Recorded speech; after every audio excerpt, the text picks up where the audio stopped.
Good morning, everyone. It's nice to see so many people. When breakfast started at 6 and I was down here at 6:15 and didn't see a single person, I was a little concerned. But it sounds like you all had a great time yesterday. Thank you for all that you do, which was culminated yesterday, and I hope you're all motivated to go back to your states and keep going. So today's program should be pretty exciting. We're going to hear from our chairman here, and then from our president CEO. We're going to have a panel of our executive staff. They're each going to introduce their programs with just a couple of minutes introduction, and then we'll leave plenty of time for questions and answers this morning.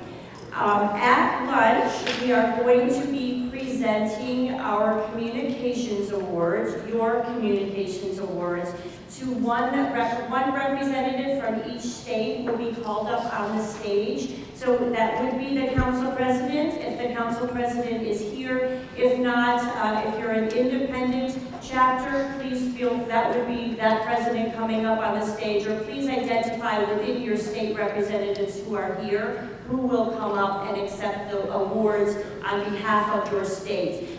We'll just do one group award. If you're Florida and you have a bunch of awards, you're just going to be representing the state of Florida for those. At lunchtime, so that's what's going to happen at lunch. We're going to go out, get our lunch, come back in, do the presentations. And then right after that, we'll all go out near the elevators for a big group photo that will be taken by our professional staff photographer, who will also be, by the way, filming during the presentations. In the afternoon session, I hope that most of you don't have flights or driving away too soon, because the afternoon session, I think, will be also very informative for you. We do have some very exciting announcements to make. I think they're exciting, at least I hope you do as well. That'll happen between 1 and 2:30. At 2:30, we are going to dismiss. Everybody will be finished for the day except for our council presidents. We would like the actual council presidents to stay so that we can have a real kind of roll up our sleeves work session at that time. For anyone who is spending the night here, one more night, we do have $45 dinner vouchers for the restaurants here in the hotel. We will pass those out as you leave the room at 2:30, and then again for the council presidents when they leave for the evening. If you are here on Friday, Friday's expenses are on your own. Please let us know if you have any questions about that. If anyone has not yet gotten the word about checkout, if you are leaving today, checkout remains at 11 o'clock. No late checkout, so please feel free to get up and go take care of that before 11. They can store your luggage at the front desk. You would think those were the admin notes, but I have some more. Pick up your awards after lunch. Feel free. We will not have a lot of time for breaks this morning or this afternoon, but please do feel free to take your comfort breaks as necessary. And our awards will be set up here at this table, as long as it's in a quiet manner, which I know everybody will do. You can please feel free to go over and pick up your communications awards if you would like to take those home with you when you leave. I've already mentioned silence your phones, and just for everyone's knowledge, we are recording this session, so act accordingly. And that will be not posted, but we will make that available to our council presidents who are not able to be here during this discussion today. You all have forms in your the folders within the bags that we passed out to you on day one, with travel claims, I-9s, all kinds of official things that we need back from you.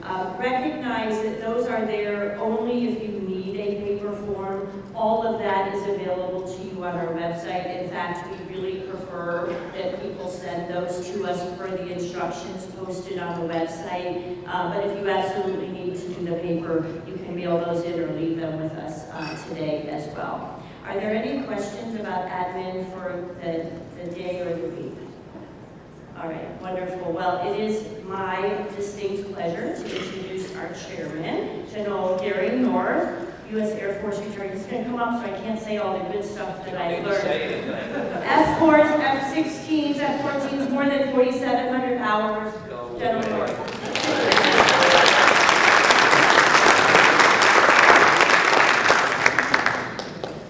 You know, it's a great morning. I hope everybody had a great time last night listening to Congressman Bacon and, you know, one of our own. And if you remember, just as I got off the stage before, he jumped up, I said, Congressman, these are your people. And it's really exciting. That's a term that we use a lot, whether you're in church, whether you're in a meeting, or whatever you're doing. It's very important to understand that leaders is only as good as the people that are in the formation of the organization. And so today, as we look at this seminar of council presidents, and we look at the numbers of our people, you know, 34 councils, 355 chapters, and hopefully in June we'll come out to 350,000 to 360,000 members. But what we need to do is grow the members that are chapter members. And so our challenge is how to get those people that are in our formation to get them marching in the formation the right way. And so my challenge to you today as we go through this seminar is in your respective states, in your respective membership in your states, go out and find people and ask them to join a chapter and be part of the growing formation that makes it work. As we look at the annual level of awards, you know, we look at less than half of our chapters that are putting in for our awards. So we've got great numbers, and you do fantastic work, and your products are amazing. But as we look at this, try to generate the motivation, the expertise that we saw yesterday as we moved out on the hill, such that we can have excellence every day. And as we go through the day, if you just look at the positive examples of what each of you have done, not only in a one-day event, but every day. And so what I like to think is every day is a day to never stop serving, and every day is a day to make us all better. And you can think of the outreach that we have in our communities by the things that we do, the leadership that you exude, the capability that you provide to our nation, and start the formation of what we need to continue those great freedoms that we've got. What you do is extremely important. And so as we look at the communication awards programs, we have 11 councils and 134 chapters that got 152 five-star awards and 77 four-star awards. Now, unlike Napoleon, who said, you know, a corporal will do anything for a piece of ribbon, it's really important to understand that the recognition of excellence is the output that goes to the men and women that form the chapters and the councils in NOAA. And while here at the national leadership level, on occasion we've got really good ideas, and General Kelly and his staff are just amazing, I think, and if you agree, let's give them a round of applause.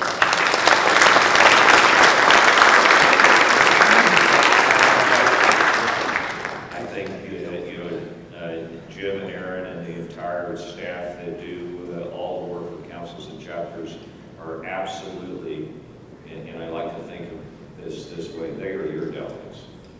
And so I know you are not bashful with them. I know they are not bashful with you. Our goal next year, as we come back together, what I'd love to see is we have a lot more than 38,000 members that are aligned with chapters. And so thanks for the work that you're doing. You know, I think if we listened intently to Congressman Bacon, bits, as it were, last night, he exudes exactly what we'd like to do. Find consensus, go out and find someone that may be in formation, but they've dropped out or they don't want to join, they don't understand what a chapter does, how important the relationship is, and how important it is to have that same camaraderie that we all had in uniform, not only the serving member, but our families, and then bring everybody closer together, because you know, one person doing great work is one person doing great work. But the multiplying effect of more people in formation allows the work to go farther, faster, longer, and deeper, and that's extremely important as we look forward into the next year. So congratulations for what you have done in the last year, what you have done in the last week here together, and just seeing people come together in the power of friendship and relationships. It's uplifted us all. Our feet may be tired. Our knees and hips may be a little tired this morning, but I gotta tell you, the attitude that you see and the enthusiasm just absolutely lifts all of us. So thanks very much. It's gonna be a great day. And as you travel back home to your respective cities and states, thanks. And one thing I would recommend, I know we wrote a lot of handwritten notes to folks that we visited yesterday. If you would be so kind to flood Congressman Bacon's office with thank you notes, and perhaps you might want to think about running for president. That'd be awesome. Thanks very much.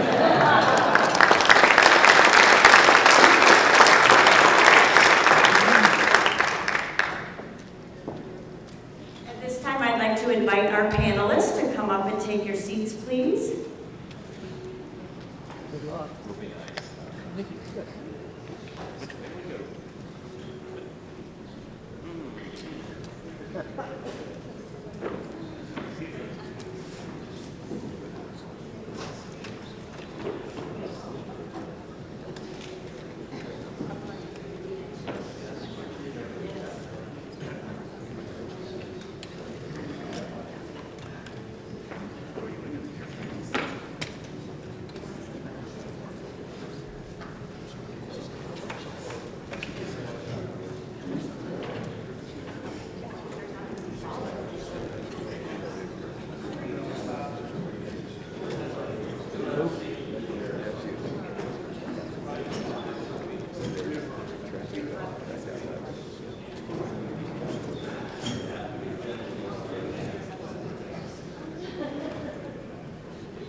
Okay, well, I think we have everybody set. Well, good morning again. Let me just start by picking up a little bit where General North left off, which is, I don't know about you guys, I think probably my feet are a little tired, legs are a little tired, but my energy level is still really high.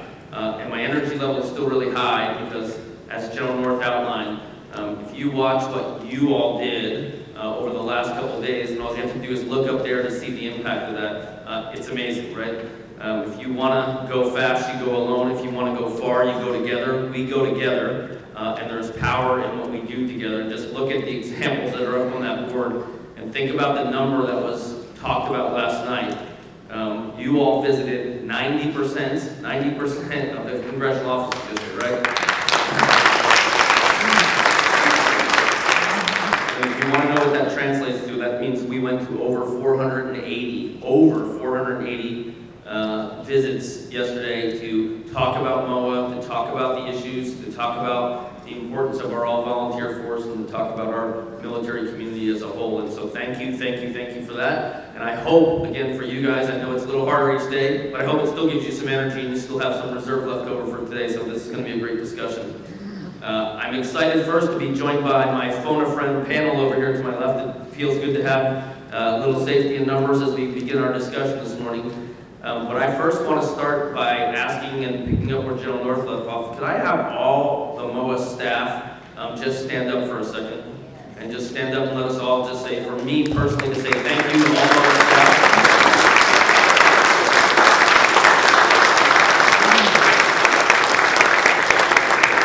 This is not an easy event to pull off. If you think this is a government relations event by themselves, it's not. If you think this is a chapters and councils event by itself, it is not. You think it's a membership event by itself, it is not. It is the entire MOA staff all pulling together to do things, coming together as a team, which is really great, right? When you do things together as a team, it's amazing. But I am going to single out a few people just to make sure we give them an extra round of applause. Where is Suzanne? Is she here? She's gone, but we all need to say thank you to Suzanne.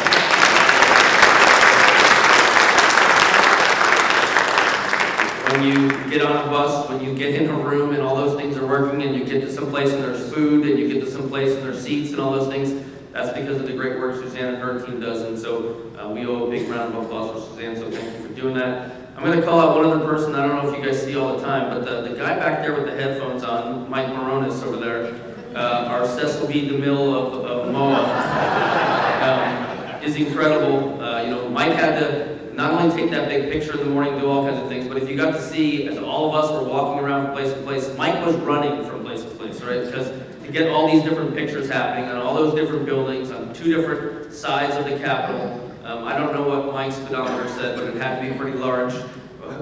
It had to be pretty good, right? And so, Mike, thank you, and we appreciate all you do for us to make sure MOA is out.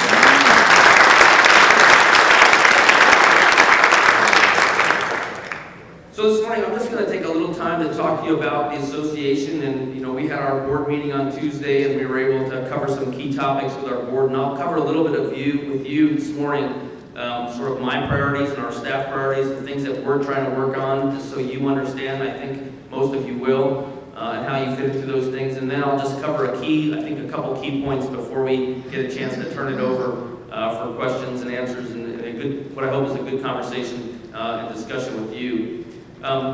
When we think about the association, when I think about the association, I first and foremost start with, we are in a really good place. We have an exceptionally strong association, over 350,000 members. We are lucky enough to have a very strong financial position as an organization.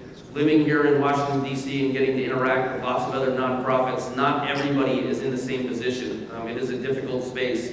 Membership for almost all the associations is difficult. Finances are difficult. We are lucky, we are blessed to have an association that's in a strong position.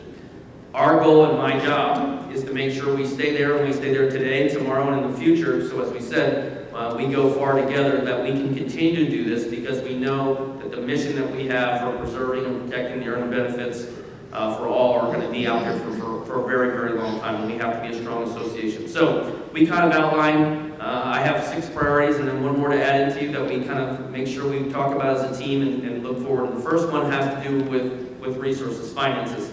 It is how do we make sure that we keep the financial stability of the organization in a very strong position going forward.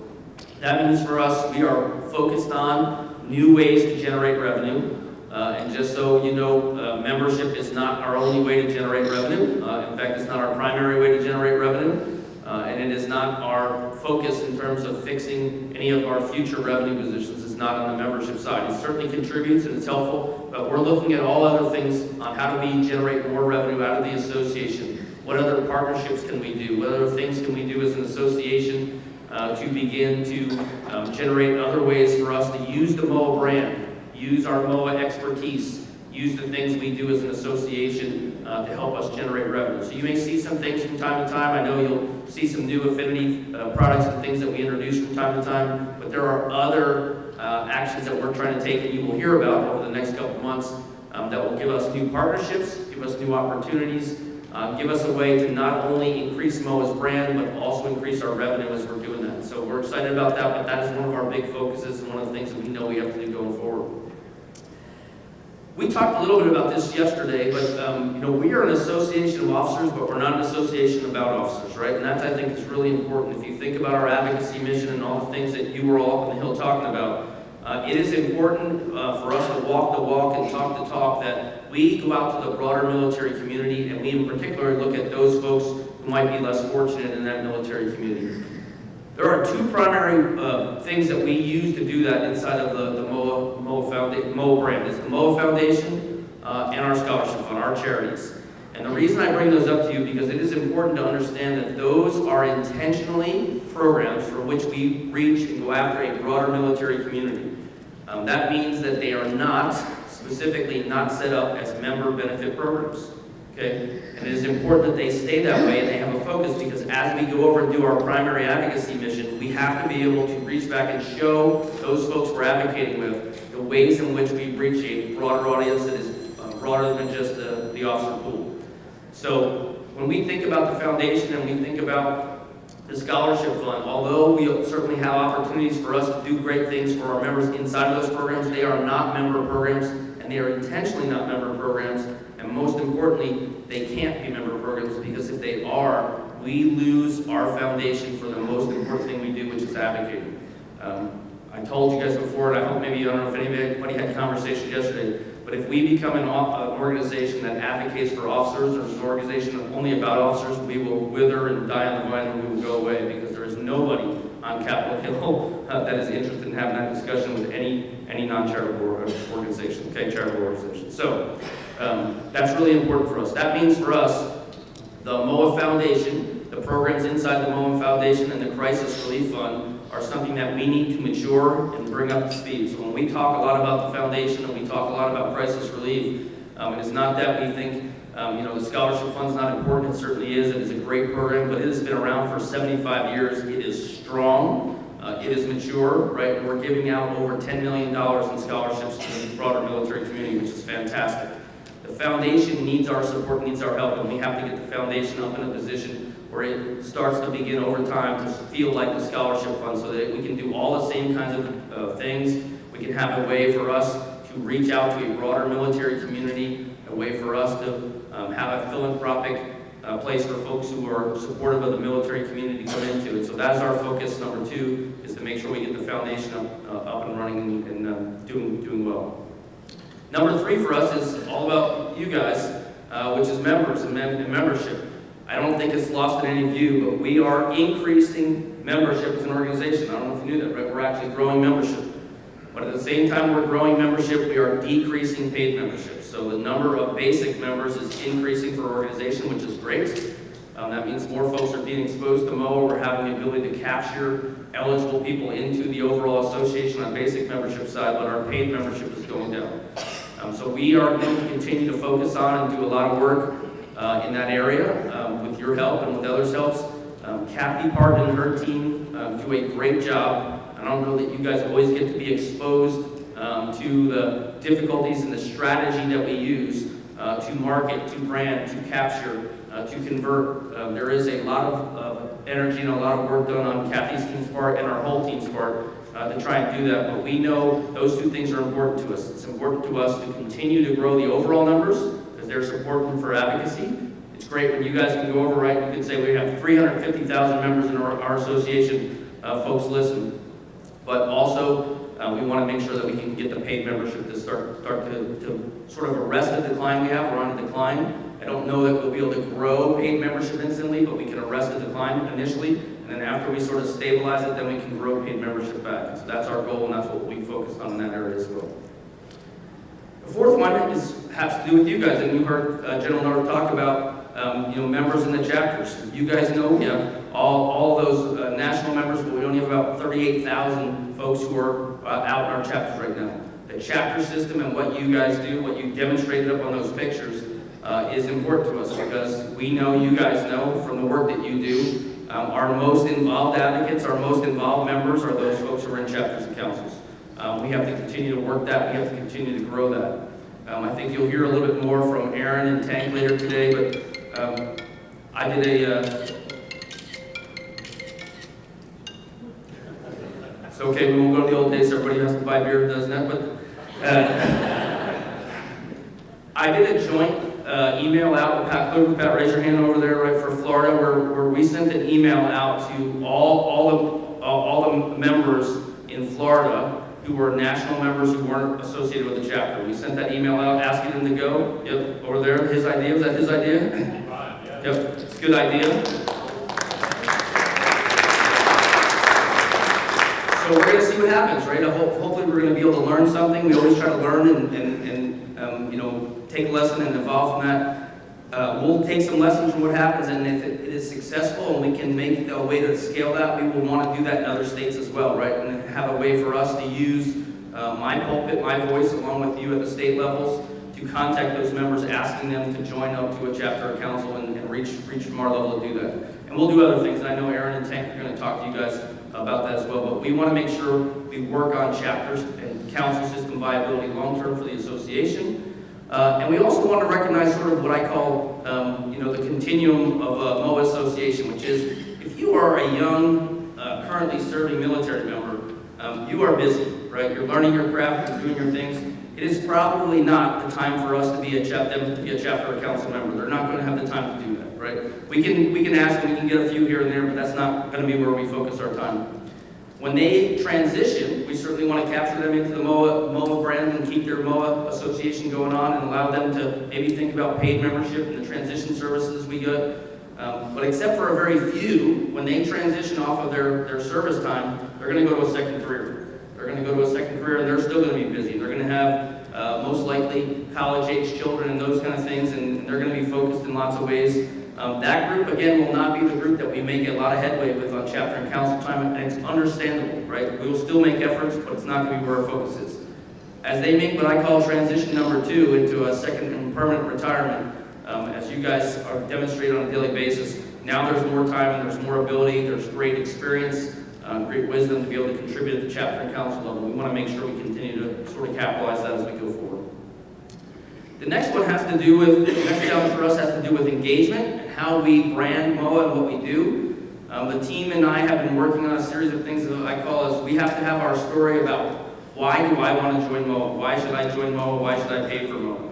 And we'll continue to refine that story as we go forward, but synchronizing all the different things we do in the communications area. And Alan English and his team, are the lead in this, but it certainly goes across the association. But what we do in that communications area and what we do in branding matters for membership, it matters for advocacy, it matters for philanthropy, and it matters for revenue generation. All those things have to be synchronized together, and our message has to resonate, and what we do has to resonate. So we're going to continue to work on that and go forward.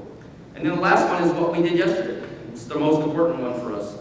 You've heard we've been recognized, for 16 straight years as a top advocate on the Hill. We need to stay there. We need to stay in that position, and the associations and our headquarters team's goal is to make sure that we continue to get recognized and continue to get that award year after year, because we know the importance of us continuing to be effective in our advocacy.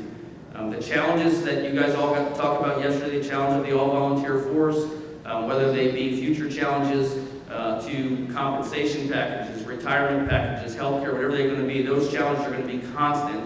Because, and it's rightly so, in a country, as Congressman Bacon talked about, there's going to have to be competing priorities, and people are going to have to come to consensus, and they're going to have to govern. So there will always be a place and a space for us to be in that location of what we're going to do. So we'll continue to do that. The last one for me, and this is really important for us at the headquarters level, is I've told the team, and we will work hard to always make sure that we at MOA are an employer of choice.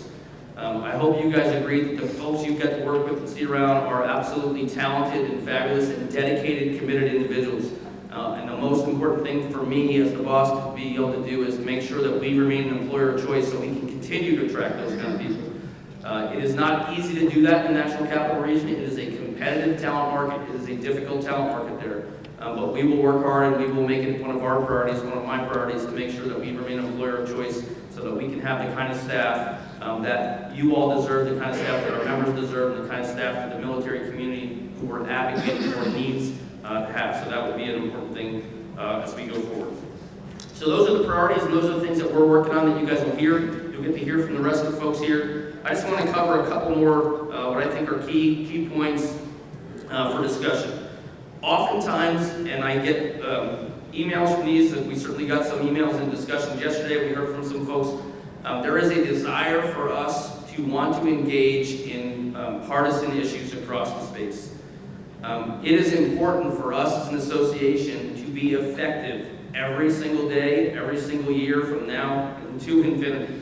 That means regardless of what administration is in or where we're at, we will always take the position of what is best for MOA and how do we do that. And what the best way for us to do that is to be nonpartisan in our approach, get around the issues that we know. You heard Congressman Bacon say one of the only unifying issues on the Hill is when you talk about service members and veterans, their families, survivors, all the things that we represent. And that's the space we'll take and that's the space we'll go in. So it doesn't mean that all of us and you guys, and I'm not immune, I know the chairman's not immune, we all have our personal opinions about those things, but as an association, we will not engage in those areas because it is not in the best interest of the association. We will stay focused on our mission set, we'll stay focused on the charter we were given as a charity, a charitable organization, a nonprofit organization. so that we make sure we adhere to our charter, we make sure we adhere to the rules and regulations of the laws, and we will, politely decline anytime that comes up. And so I ask you to understand that and do the same, because it's really important for the long-term health of the organization that we do that. So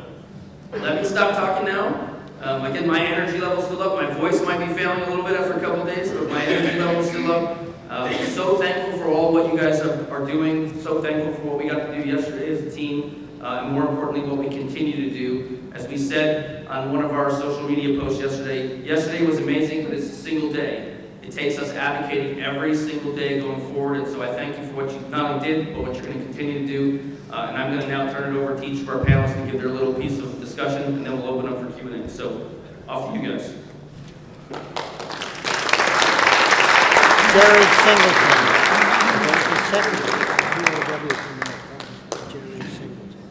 Good morning, everybody. My name is Frank Michael. I work for Joey and Faria in Council of Chapter Affairs. Right over here to my right.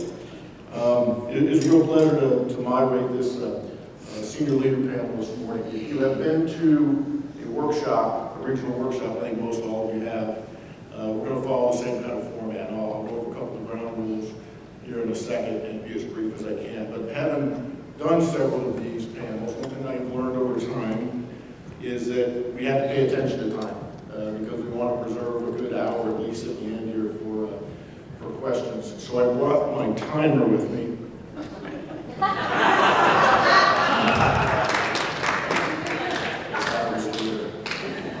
had some good friends in the New York Council give me this when I went up for a visit.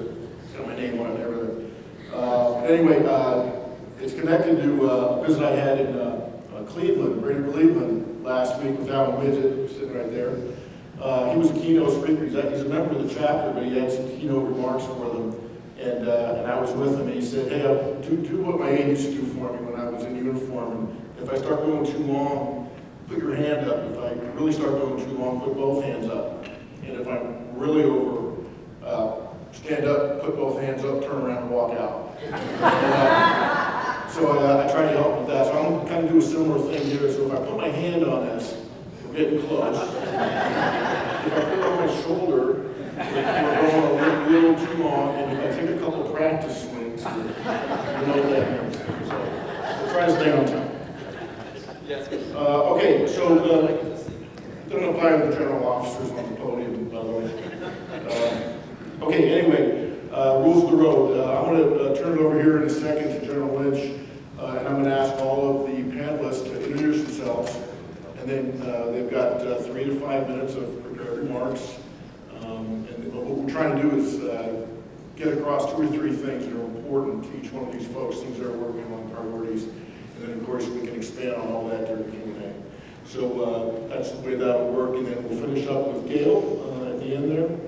And then we'll go into our Q&A session. There's a microphone here, and I think Allison's going to help us. If you've got a question, please raise your hand. We'll get a microphone to you. If you would, introduce yourself, obviously your question, and direct it to whoever you want to answer that question on the panel. Okay? So that's how we'll work. And General Lynch, sir, I'll turn it over to you.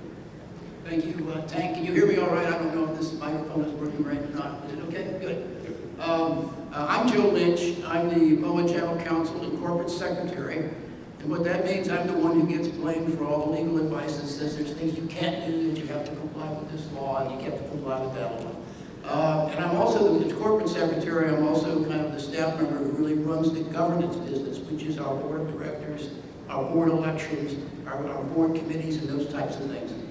And it's a very rewarding job. I've held it for 13 years. Prior to that, I did a total of 32 years in active service in the Air Force and in the reserves, and I retired in 2003. And I'm here at MOA after 13 years, not because I planned on staying that long, but simply because I really enjoy the work that I'm doing. I find it very rewarding, and representing the entire military community at Capitol Hill like we did this week is something that I find really gratifying and exciting. So that's why I'm here. I've got my timer going here. So I'm not going to let Tank take a swing at me, I hope. I'm just going to focus on 2 things that I know are issues of concern with the council and chapter community. The first is the use of military seals and symbols by chapters in their newsletters and publications. And what you need to know is that you really can't do that. And the reason you can't do that is because the services and DoD own the trademarks for those seals and symbols. And what that means is you can't use those seals and symbols to represent your own organization. That's a violation of the trademark. And you just can't do that. We at MOA have our own trademarks. We've got a bunch of trademarks that we take care of. My office handles all the trademarks. And we expect other people to respect our trademarks. And when they don't, we give them a really dirty letter that says, if you keep doing that, we're going to hammer you. And for the most part, they stop and they behave. I spoke at the Birmingham conference for council and chapters, and I mentioned this as part of my remarks. And later, as I was walking out of that meeting, there was somebody behind me who said, I can't believe MOA National rolled over on the issue of seals and symbols. Well, we didn't roll over. We have to comply with the law. Tax-exempt organizations, unlike for-profit organizations, have a special obligation of obedience to the law. That's part of our tax-exempt status. If you have your own company and you want to take some risk and violate a trademark because if you get sued, maybe you can afford to pay whatever the damages are, that's your decision, it's your money, it's your business. But we're tax-exempt and we have an obligation to comply with the law, so that's what we do. And I will tell you, we haven't just dropped it. When we renovated the MOA building, we have 5 big picture windows across the upper level where we have our break room that look out over the main lobby. And we seriously considered, and actually we're working on, putting a service seal on every one of those windows and etched it in there. And so I checked back with my contacts at OSD, and the answer was absolutely not. You can't do it. That's a violation of our trademark. So we respect the trademarks, we didn't do it, and I think everybody in MOA needs to do the same thing. You can use the seal to represent on a map. You can use an Air Force seal to represent where an Air Force base is. The magazine does that. An Army post on a map, you can do that, because it represents them, not MOA, not your chapter. But you can't use it as representing the brand that represents your chapter. So let me move on to another issue that I know comes up from time to time in the council and chapter community. And that's this. It's been proposed to me from time to time that councils and chapters ought to have special representation on the board of directors. We maybe ought to have a designated board seat for a council to represent the council and chapter community. They point out they're the most active members of MOA, which is true. They do invaluable work for the military community. All that's very true. But we don't do that because every board member has an obligation to represent all of MOA members, not just their service, their geographic area, or the council or chapter that they came out of, or their state. They represent everybody.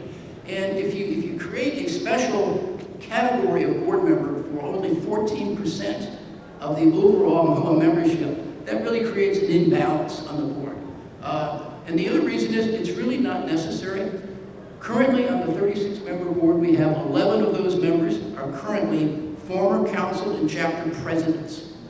We currently have on the 36-member board 2 council presidents who headed 2 of the most active and largest councils in MOA.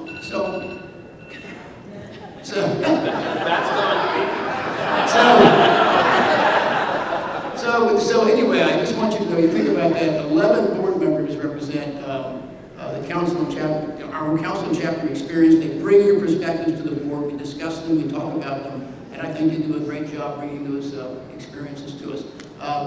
My alarm went off. I don't want tanks to go off. I know the consequences of that. So I'm going to wrap up my remarks, but if anybody has any questions and want to chat further, it'd be better to do it after because I need to get off the stage. Thank you, sir. Jim. Good morning. Jim Carmen, Vice President for Council Chapter Member Support. I was a Navy pilot for about 25 years, and after I left active duty, I wasn't sure exactly what I wanted to do for version 2.0, so I flew for American Airlines. If you were flying with me during the 2000s, you knew it was me because my flights were always 10 minutes early, and the ride was always smooth. But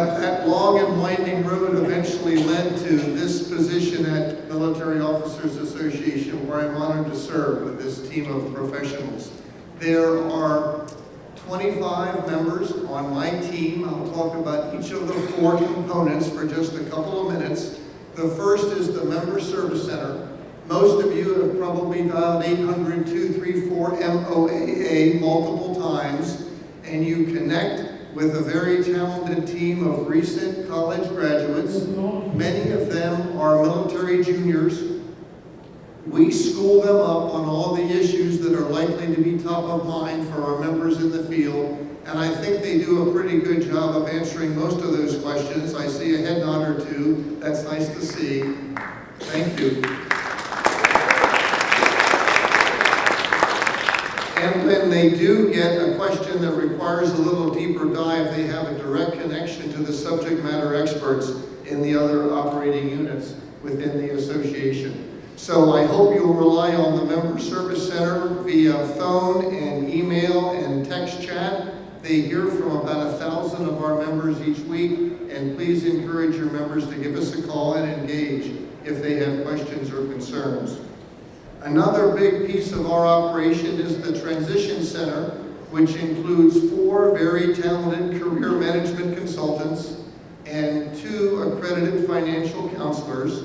And these 6 individuals are very expert at guiding our members through the 3 transitions that many of our members often confront. And I'm speaking of a professional transition, as you make the leap from military service to civilian career success, maybe a personal transition as children spin out of the nest and go off to college and do other things, and unfortunately some of us will go through health transitions as we get into the 4th quarter, if you know what I mean.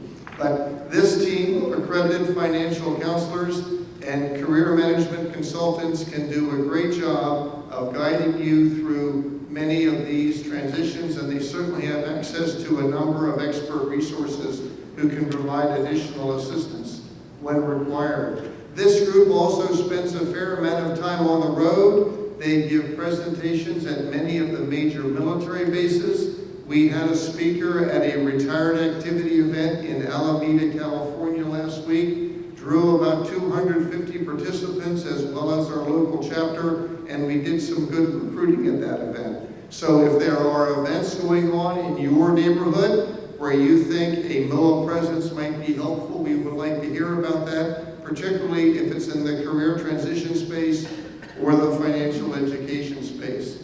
This team can also connect with you multiple times a month via webinars. We produce webinars on a wide range of topics that attract a lot of interest from our members and our prospective members. Our operation also includes the Council and Chapter Affairs team, so capably led by Aaron and Frank. You'll hear much more from them later today. I won't talk about that too much. And I'll also mention that we are responsible for the membership events, which you have seen this last week. We worked very closely with the government relations team to produce this event. We also produce governance events in cooperation with the General Counsel's office. And my team is also responsible for providing support to the Surviving Spouse Advisory Council. You'll hear more from the Surviving Spouse Advisory Council Chair, Gail Joyce, later this morning, but I think the exclamation point needs to be next to 13% of our membership, 45,000 members, and surviving spouses are a real force multiplier in many of your chapters. I know, filling important leadership positions. So please consider integrating council and chapter affairs into your operations. And with that, I just want to comment on opportunities to serve on the MOA National Board. We have 36 national directors.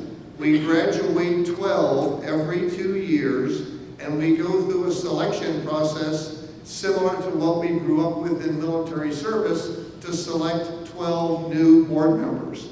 The selection process for the next class, the class of 2030, will begin in January 2024. It will be announced in Military Officer Magazine. We'll also have some promotional literature that we circulate to the membership.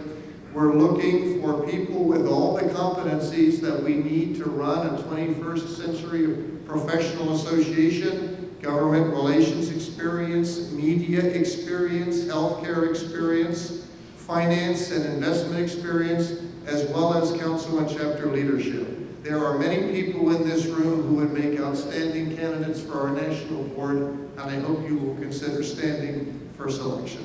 With that, thank you very much for your attention, and I'll pass the microphone to Kathy Parker.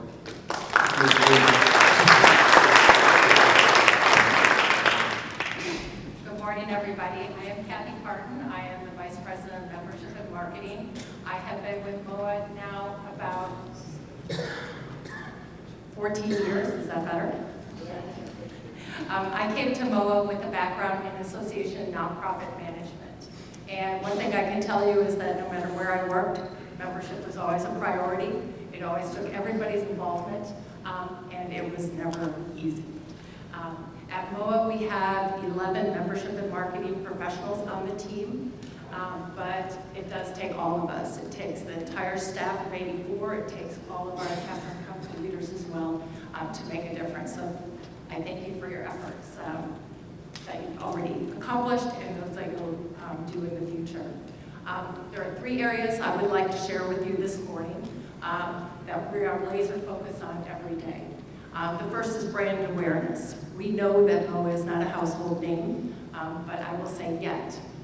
We are working on that. We've shifted our marketing strategy. The board has committed resources to brand awareness, and I think we're making a difference.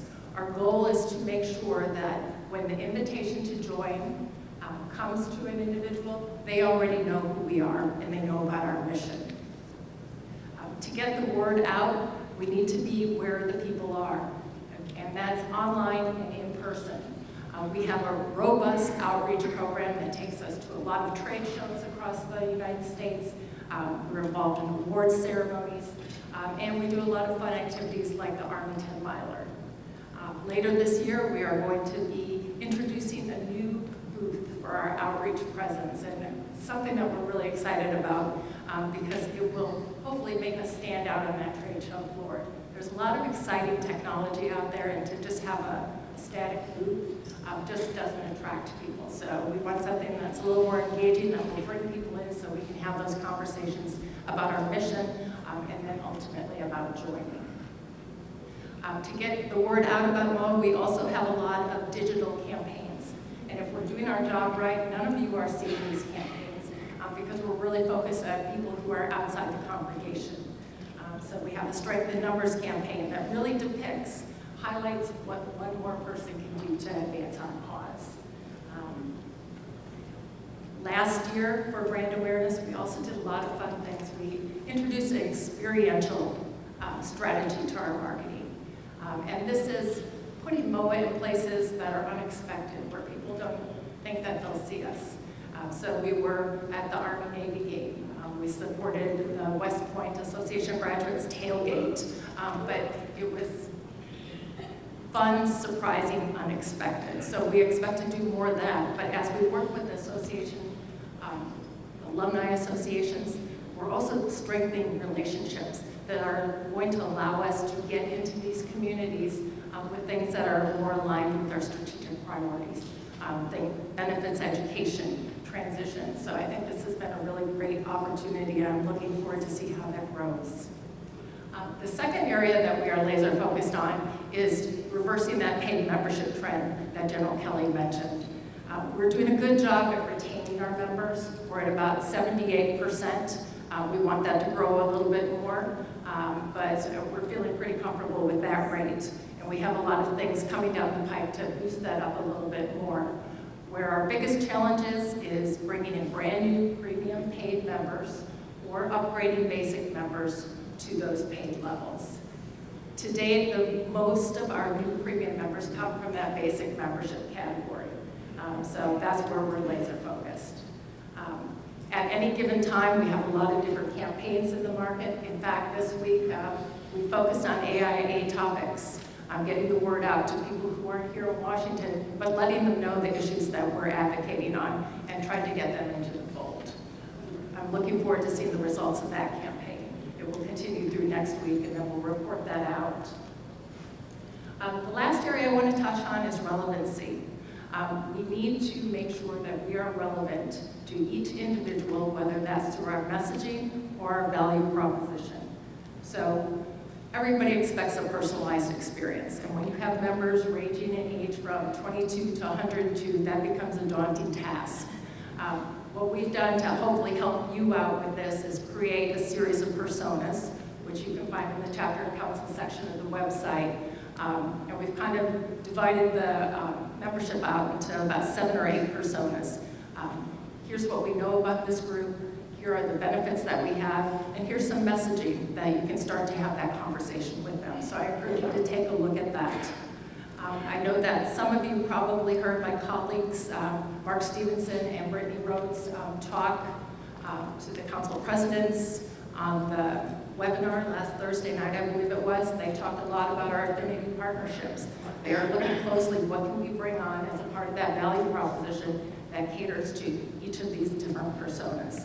So I encourage you to keep an eye out on the TMN, the MOA website, to learn about some of these offerings so that when you're talking to current and prospective members, you can share that with them.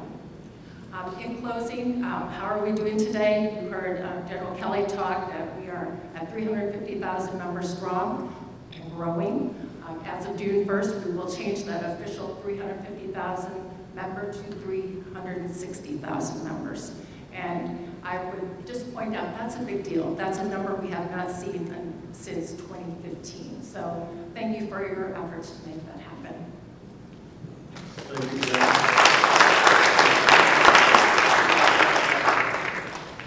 Good morning, everyone. I'm not a senior leader at MOA, but I snuck up here anyway, so, and I've got the mic. But before I start and introduce myself, can we all just take 30 seconds to recognize Allison Riley, who did so much. You probably have all emailed her or called her multiple times.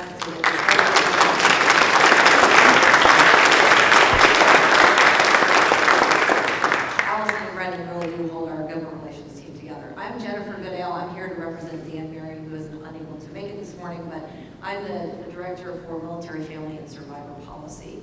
I spent 7 years on active duty in the Marine Corps, and I've spent the last 14, almost 15, married to an active duty Marine. So living the life, and I love the opportunity to go up and advocate, not only professionally, but also personally. Sure, happy to. I have 6 pages of notes, but Tank has a bat, so I've narrowed it down to just a few points, and I want to start with the most important one. If you don't think that what we did yesterday was effective, let me just tell you that we're up to 35 co-sponsors on the BAH restoration. I've got 3 or 4 emails from Senate staffers who are interested in either being co-leads or wanting more information once that bill is introduced. So thank you all for your efforts yesterday. We also are working on a lot of other areas. As many of you, this is your second or third or maybe 12th time advocating with us. The STAR Act is still on our radar. We are still pushing that. If you ever read the newsletter, you'll know that the STAR Act, Arlington National Cemetery, those remain significant priorities for our government relations team. But we also have a lot of other efforts there. So the basic needs allowance was something that was rolled out to address the food insecurity issue.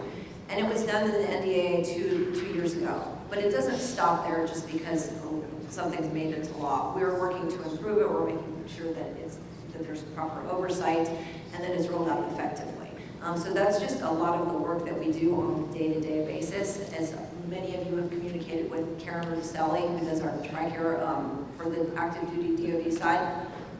She's a wealth of knowledge, but every single day she hears a different challenge that we're facing. And so we know we're gainfully employed, but we also still have so much work to do. And unfortunately, as Renee Campos reminds me, if everything's a priority, then nothing's a priority. So I do want to make sure that you all know, when you reach out to the government relations with the issues that are impacting, whether impacting your organization, your chapter, whether it's at the state level or a bigger issue, if we don't respond right away, follow up with us. We're just swamped with all of the things. You can follow up directly with me. I'll give you all my card. But I think that the boots on the ground efforts that you all provide, the insights that you can share with us from the currently serving perspective, from the retiree community, from the survivor community, are so important because there's just so much going on and we don't have a way to track it all. As an example, Stephanie Rose will send me pictures of spoiled meat from the commissary out in New Mexico, and those pictures go straight to DECA, and things like that are very, very impactful and helpful for us. And so please make sure that you visit our Legislative Action Center. You can read about our priorities for the 118th. Again, we're on a time limit, so I'm not going to go through those. But you read those, and then also while you're there, make sure that you log your activities from yesterday. I think that Dan impressed this point, but we do read those. We care about those. We want to do the follow-ups, and unless you put those meetings in, we can't really track how effective this event was. And we'll be keeping track of the BAH Restoration Act and making sure we update you all on how we're progressing in that area. The last closing remark is that we're not done yet. This work never ends, and I think that's evidenced by the repeal of the widow's tax or some of the other decade-long issues that we fought for. And so we need you to continue to work with us every day, amplify our message using the Legislative Action Center, and I'm happy to answer any of your questions after this. Thank you. Hey team, Sal English, I'm the Vice President of Communications. Been with MOA for about 5.5 years after a long career in newspapering, worked as an editor and publisher. I will tell you, as people have already said, this is a very rewarding job I have to work with all of you and to work on these issues. I mean, days like yesterday make some of the bad days all worth it. So it's very, very exciting and glad to be part of this. I lead a group of about 14 communications professionals. They're editors, they're writers, they're designers, they do various things. They're digital specialists, making sure many of the products, which I'll mention in a minute, get out. But I do want to make an announcement. Many of you have had maybe some contact with Blair Drake, who works with chapters in many different ways, supporting communications and helping getting the information through our pipeline. She's now our managing editor of Military Officer Magazine.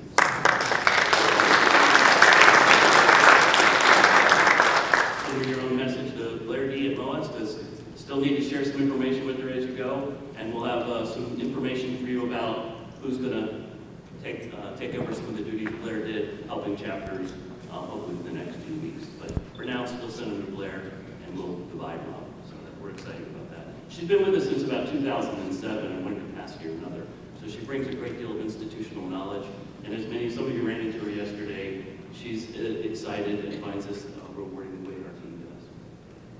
So our job in comms is primarily to work hard on engagement, right? Engagement, what is that? We work to inform, entertain, and inspire with an emphasis on the last part. We want you to donate to the charities. We want to inspire members to join chapters, to prospects to join. We want to get people, as you mentioned, the Action Center, get them to take action. You mentioned write their congressman. And to do this, you have to be well informed. And our members tell us that news and information is one of the biggest reasons they enjoy their membership with MOA. So our job is to help keep that rolling so that you can go out and go forward equipped with the information you need and inspired to move forward. So we do that through the magazine. You know as the paid members get it. 210,000 paid members get that magazine. And 4 of the last issues, members tell us that they read 3 of the last 4 issues. So that's good readership for a magazine. The newsletter goes out to about 330,000 people. Some of those are prospects, many of those are members. And it goes out weekly, bi-weekly, or monthly, depending. And of course, you have the newsletter we work on for chapters. It goes out on a monthly basis that you get access. Of course, my team also works on the website, social media, podcasts, video, and much more. One big thing we do, though, is internal support. You mentioned that letter, the Florida letter. Well, it goes through a lot of different departments in its workings, and it also goes through comms. And so we work to support the efforts you do in one way or another, support chapters and councils, work with GR, might be an issue paper, might be that the program you held the other night at the awards thing, and all that stuff's going through comms, and we work with the team to collaborate with all the other departments to get that done. Insofar as chapters, there are a couple of things I'll call attention to. You may have become familiar with it. If you haven't, you should notice the Changemakers feature we now do annually to highlight members who do keep making a difference in a big way. Most of those come from messages you've sent us about the work that your chapter members are doing. In the back, the last Changemakers were, every single one of the Changemakers was a chapter member. And so I encourage you to keep sending those to us. We have a member spotlight to celebrate the work. We want to get the word out about how great it is to be a member and what difference you can make. It's through those articles we create weekly to celebrate a member and what they've done to contribute. Again, keep sending those in. Collect those for use in Changemakers as well as those member spotlights. Of course, the October magazine, we dedicate that issue completely, not completely, obviously, but a big part of it to the work of the chapters. And so we begin building those ideas throughout the year in a crescendo that is that October magazine you can use for recruiting and showing off what chapters are doing.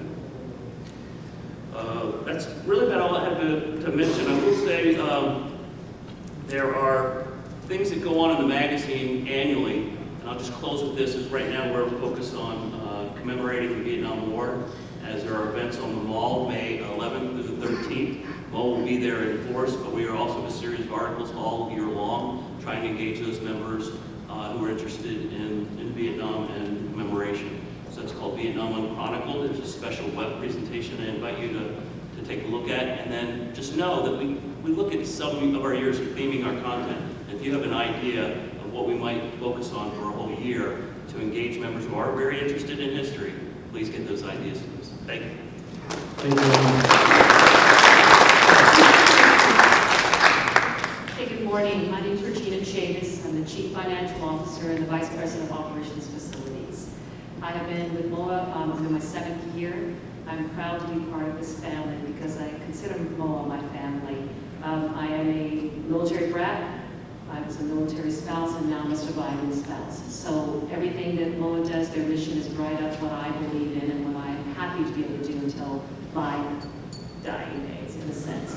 So I work closely with our Vice President of Human Resources and Facilities, and Jenny, if you'll stand up. She's responsible for the headquarters and all the people here. I'm proud to be a partner with her. She's a West Point grad, retired lieutenant colonel, so Jenny's great. What we are doing with MOA, we are internal support. So we are supporting all the departments. We work across all departments. I have a team of 4, and I know that the most important thing to most individuals here is your reimbursement.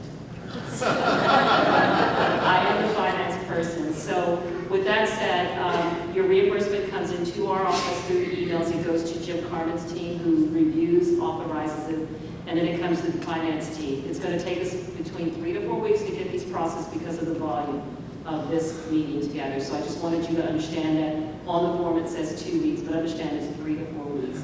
If you have not, it is easier for us to get you your reimbursements electronically, ACH, or through anything else.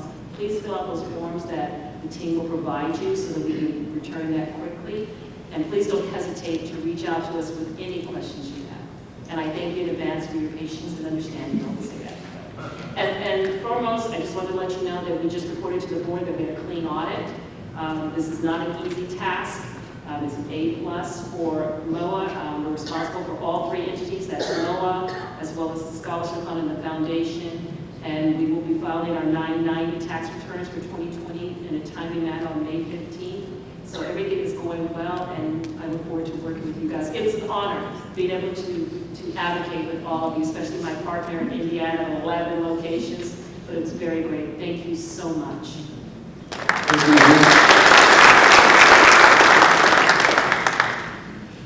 Good morning, everyone. My name is Amanda Centers. I have been with MOA more than 14 years. So yes, I did start when I was 10. It's been great, very advanced for my age. I did not serve, I don't have any military experience. I say I'm a brat, I'm just not a military brat. But from the moment I stepped in the door at MOA, I knew that this was a great organization. I learned so much about the military community and the sacrifices they make, and it's been a passion of mine, and one of the reasons I've stayed with the organization for so long. So Really proud to be here and amongst all of the great people. I think I have the best job of everyone at MOA. I'm head of our development team, which I oversee the MOA Scholarship Fund as well as the MOA Foundation. General Kelly really took most of my talking points, which is excellent. So I will just add to what he said. The Scholarship Fund is in a great position. We're in a good financial position, and we also have had a lot more applications coming through from students, which is good. So we're getting back to our pre-COVID numbers, which is excellent, and we're looking forward to giving out $10 million this year to deserving students, and more than $3.5 million of that will be in grants, so they don't have to pay it back to us. So thank you for your support for the Scholarship Fund. I'd like to focus mostly on the MOA Foundation for talking points today. As you know, it's a younger charity, but we do some amazing work. A lot of the programs that MOA offers, focusing on professional development, finance benefits education for the entire military community, military spouses, survivors, it's really impactful work and really important. And what I would say, now that we have a few other things that I wanted to talk to you mostly about today, community outreach grants. Many of you have been a part of that program. Many of the chapters that you've worked with have been a part of that program. Started in 2017, we had 9 applications that year. This year, we had 59. I think that's a testament to all the amazing work you all are doing in your communities at the local level.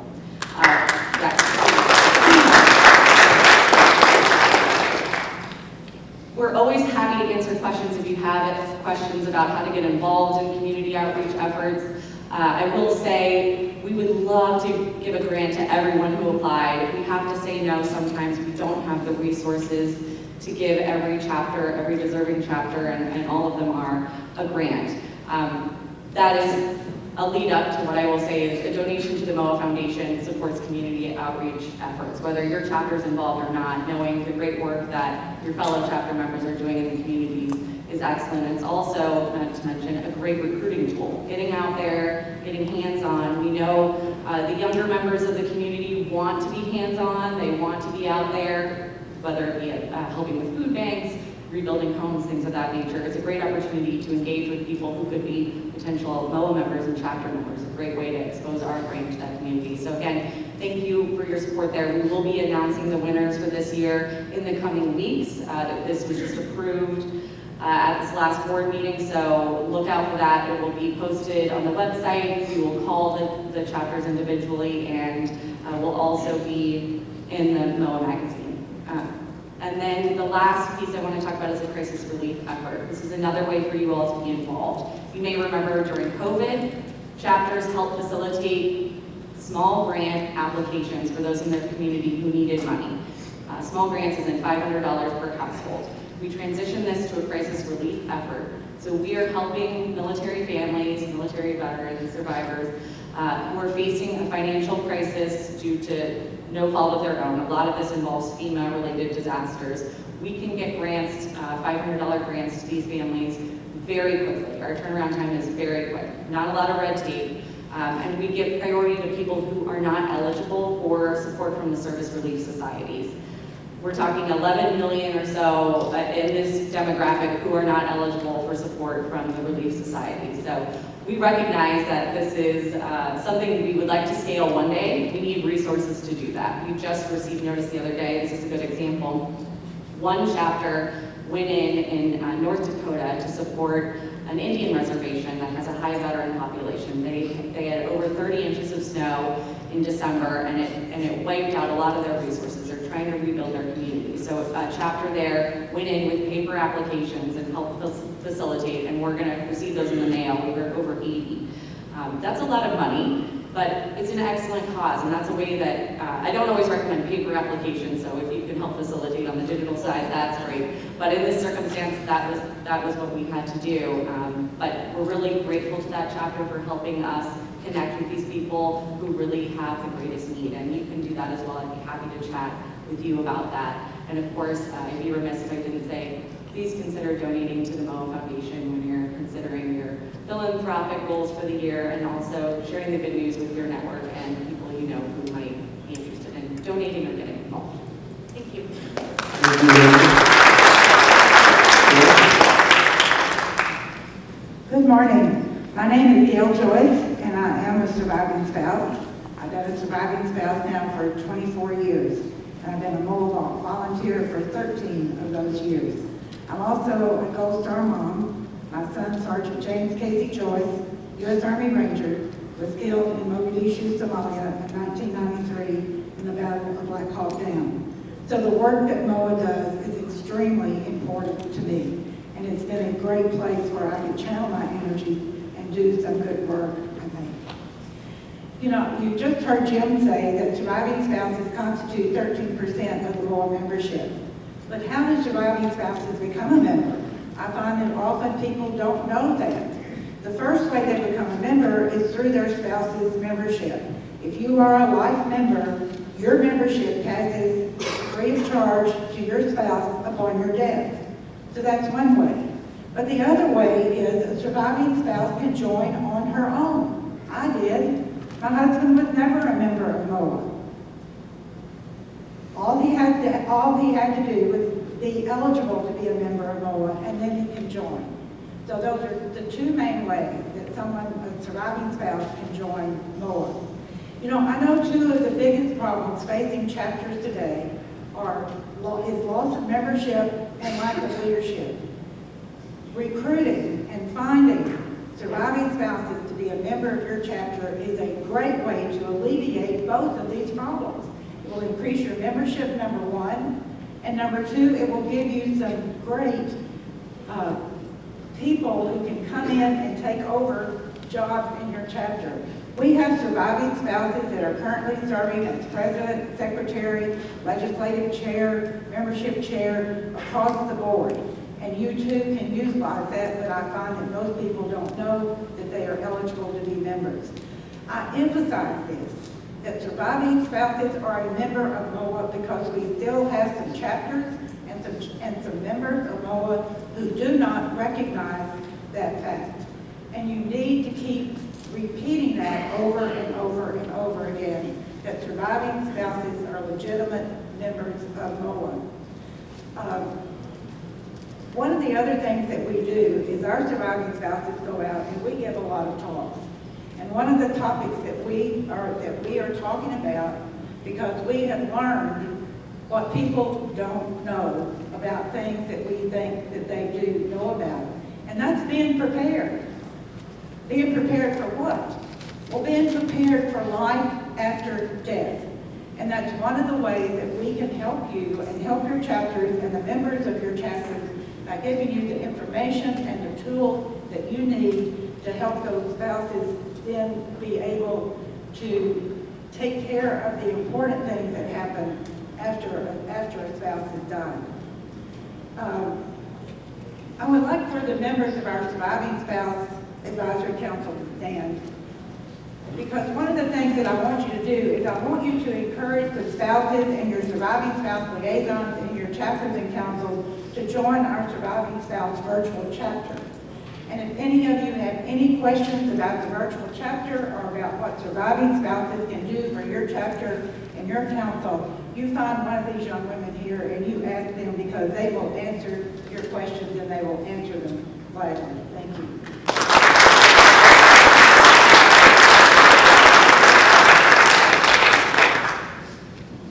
Bottom line is, we never stop serving.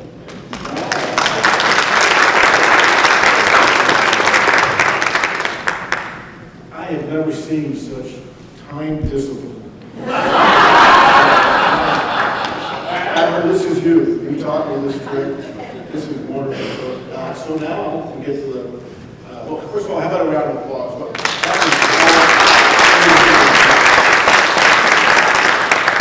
So we have preserved over an hour for Q&A. So this is the fun part. Allison, we've already got a question. That's wonderful. Sir, please go ahead. Yeah, Mike Kelly from Jayhawk chapter in Kansas, and I turned my transponder on so everybody knows. And General Lynch, we do have a letter from the University of Kansas to use the Jayhawk and their KU symbol on our challenge coins in our correspondence. So they've sued a number of local businesses for using it without their permission.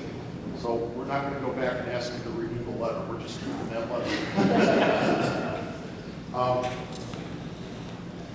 For Amanda, there's the Internal Revenue Service has implemented a law for qualified charitable distributions. I think I said that right. If you're at the 2-minute warning, when we talk about being in the fourth quarter of your life, if you're kind of at the 2-minute warning, you're over 70 and a half, you have to take money out of your IRA.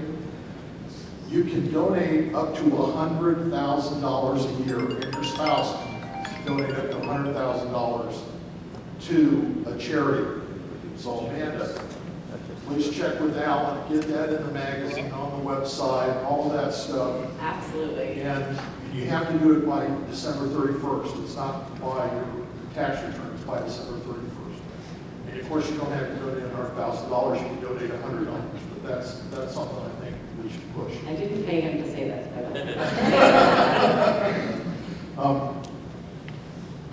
I didn't know until last year that there was a Vietnam Veterans Remembrance Day. I didn't know that there was a Gold Star Moms Day. Anyway, there's a lot of these military-affiliated dates. I'd like to see MOA catalog all those military dates, and as new ones are established, that we have those, so that we can highlight those and raise the posture of the military in our local communities. I've partnered with the Enlisted Association of the National Guard of Kansas. And this goes to what General Kelly said about making sure that we're not just seen as officer advocates, that we're seen as advocates for the whole military community. And that has been a very fruitful partnership on the legislative front at the state level.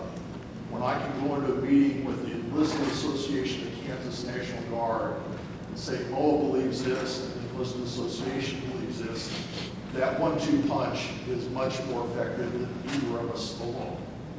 So I urge each of you state folks to reach out to your National Guard. They have national organizations, but they also have state, or many of the states have organizations. And make sure you reach out to the enlisted side. The last thing I was wondering is these very nice thank you notes. Can we get those and get them customized with our own chapter address on them instead of the national headquarters address? I think that's something that we might be able to look at putting into the lowest store. Yeah. So you can order it there. Great. So, thank you. Thanks. I get out of my chair. I'm Dave Castillo, Washington State Council President. This will be my last of 6 Storm the Hills and AIAs. I've enjoyed every single one of them. I'd love to come back, but it's time to pass the baton. But I have a question and a statement. I guess it's for Jen and Allison, Dan, Mary. I've asked the question over the years, and I'm hoping Fontiva will help with this, and that is, I asked my 10 chapter presidents, I say, how do you really know how active your chapter is legislatively? Well, they raise their hands at meetings. Yes, we send in all the advocacy for action. We get to send on everything. But unless they have, some of my chapters, like yours probably do too, they will fill out a letter. Somebody will write a letter. They bring it to the meeting. They put a stamp on the envelope and they mail it for them. So they know how many they give out, how many they mail. But the rest of them never know if they ever contacted a member of Congress. I've asked Allison, I've asked Ann Mary, and I guess I've asked Jed, but I'm really hoping for the day when the metadata is available that we can give our chapter presidents that feedback, because as you say, that's our primary mission. How do we get the information to them that their chapters really have their oars in the water? I mean, it's one thing to say, yes, we do it in the meeting or nod the head, but I'd like to see the data. And I'd also like to see it included in the objective data on the LOE. Because if you can collect that and you give feedback to the chapters that only X% of their membership, and you can use that for criteria, how active they are, I think that'd be a valuable tool. I think that's a great question. Allison, keep that mic because I'll probably throw it back to you. But I believe we're working towards including that as a measure on the LOEs. Tank, correct me if I'm wrong on that, but I think we're easing into it because it's new for all of us. And we want that metadata as well to be able to share with you. And I think the move to Fontiva and as we learn the quorum system more in depth, we're going to be able to get there. And Allison, please add anything about the quorum. Yes, thank you. That was a great question. So happy you asked it. So right now, when you register for quorum, the very last question is, are you a part of council or chapter? And it's a required question, so you have to answer it. So you either have to say, no, I'm not, or you have to select, you type in your chapter or council, or I know some people are a part of multiple chapters if they're in a virtual chapter. So you report that, and then any letter that you send will know that it came from that council or chapter. So we can run that right now, but it's only if the person indicates that they're in that council or chapter. So while we think the data is good, it's just as long as they have self-recorded that they're in the council or chapter. Once we move into the new membership database, then I think our day 2 project is syncing it with our action center, and it'll be much easier for us to run those kind of reports. So something exciting to look forward to, but thank you for asking that. Anyone else on the team? Let me just add on to that for a second. So this is a great question, and it drives a bunch of good conversations. You know, data is powerful, as you were saying, right?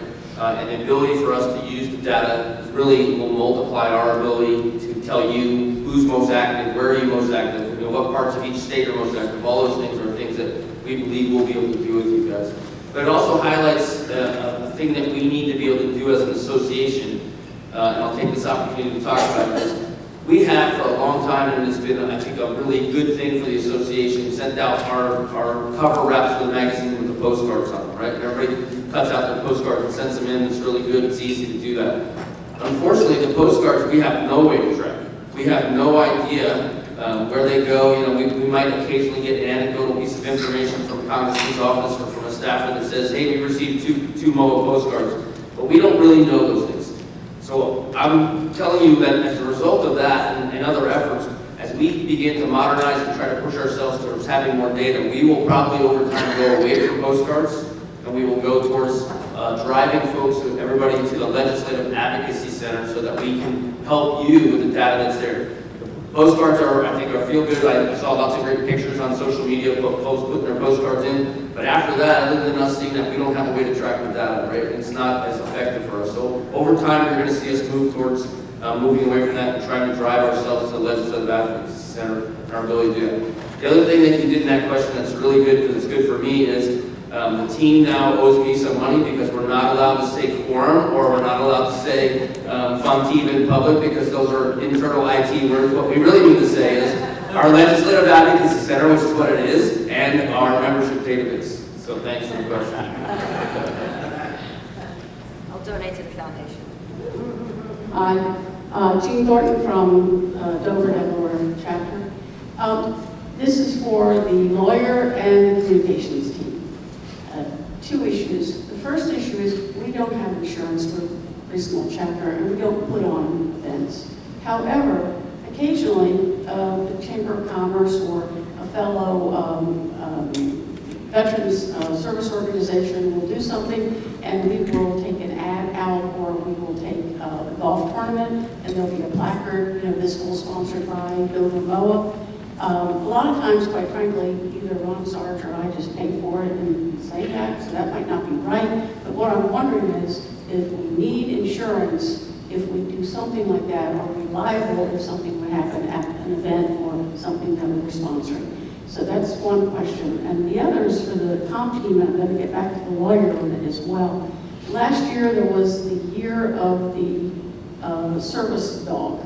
And so I'm a life member of many veterans organizations, and VFW is one of them. So the VFW put out a call for people who have service dogs, therapy dogs, or emotional support dogs. Well, I have a therapy dog with 200 visits to the local veterans home.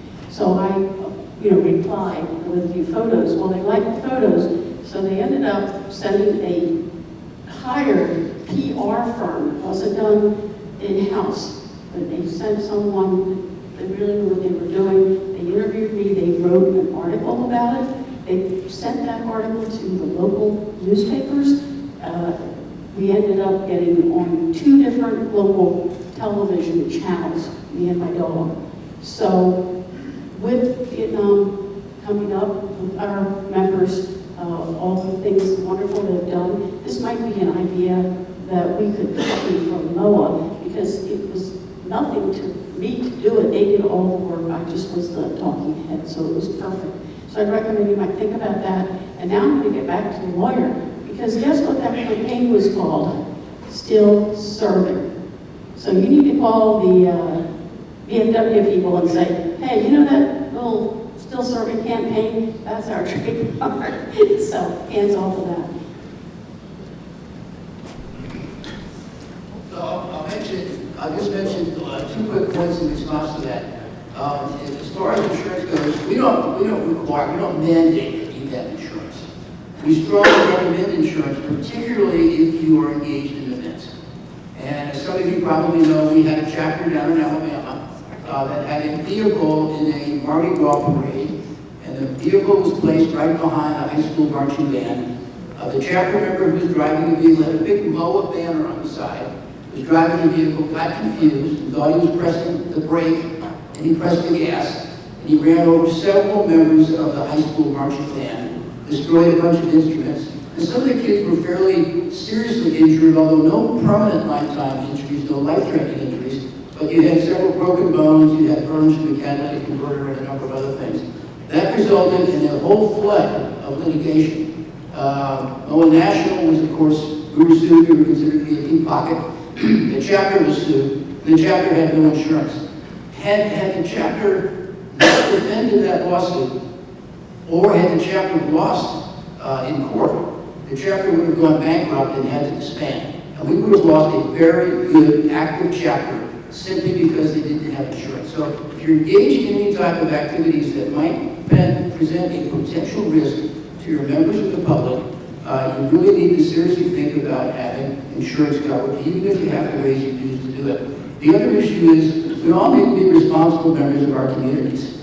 For a chapter to be engaged in activities which have the potential of harming somebody if something goes wrong, then as a responsible member of your community, you have to have insurance available so that there's funds there to take care of the damages that might be caused.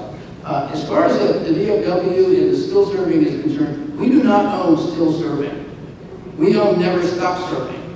So it's, every word is important. So we don't really own that one. I don't think we have any plans to buy it. Kathy, do we? No, we don't. So we're not really too concerned about that. But we would be concerned about somebody using Never Stop Serving. That's all.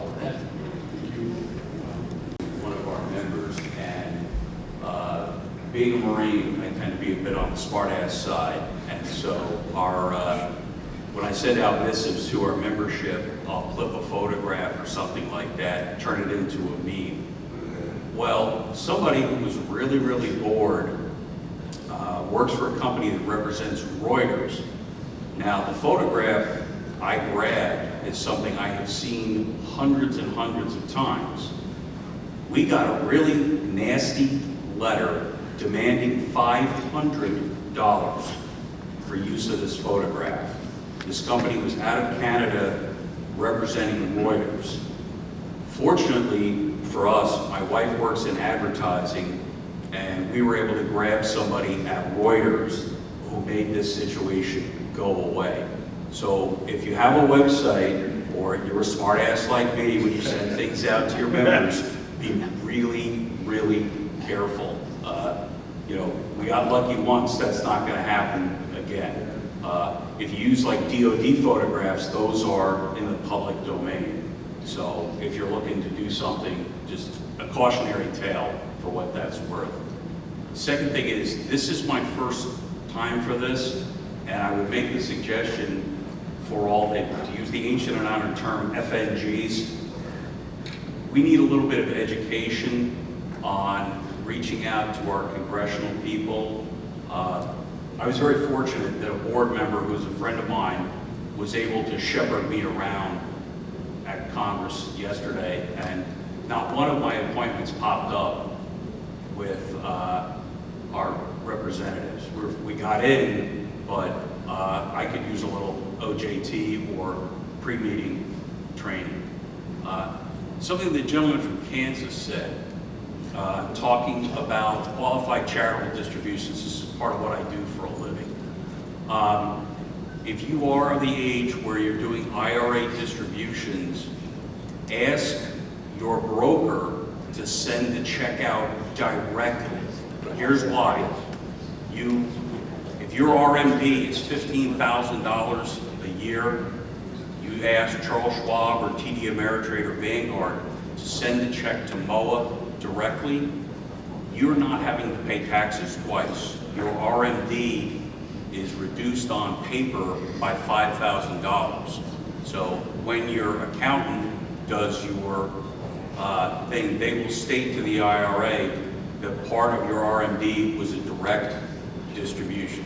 You have a question, come and grab me, I'll explain the whole thing in detail. I just want to get her more money.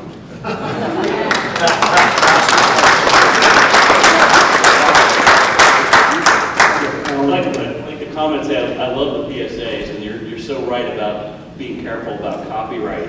So I do want to share some things just for clarity. One of the things you can do to help engagement in your newsletter, right, is you can use, and this is the good use, you can use any content that MOA produces on its website in your newsletter, but be careful to look for who the author is.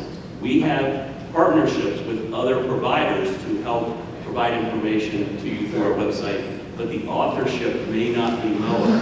Those are not for you to take and run in your I don't think you want to get involved in my service. Right, exactly. So, and when it comes to photographs, because we want to see photographs in it helps with engagement.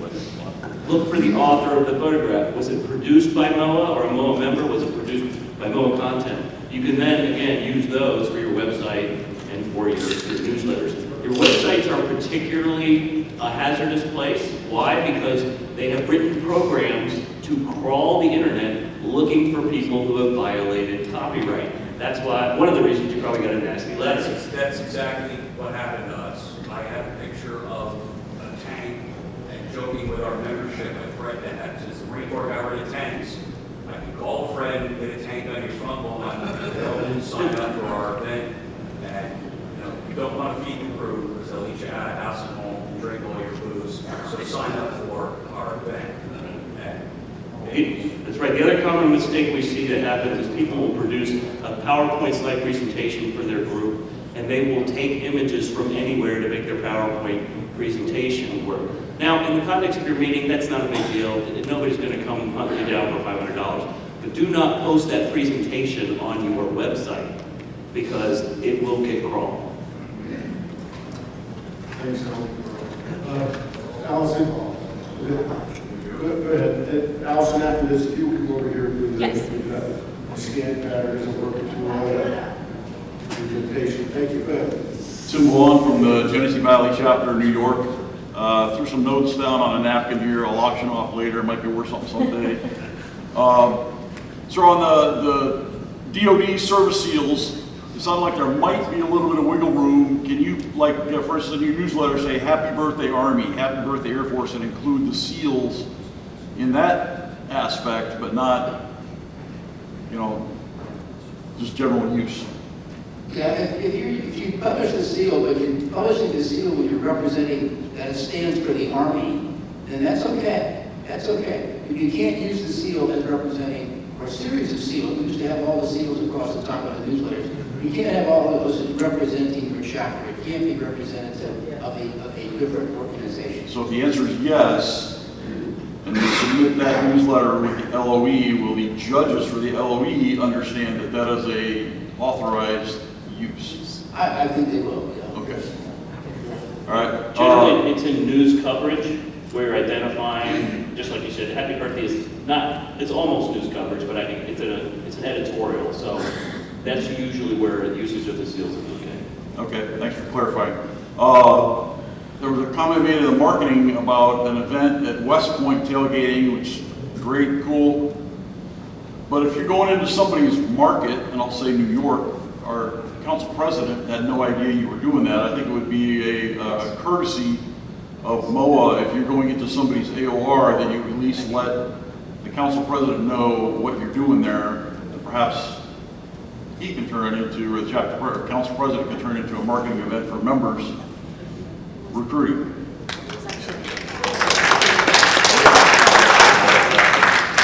Yes, I think that's a good point. We can certainly work with Aaron and Frank on that. Okay, next piece, we had one of our chapter members approach me, who was also a member of ROA.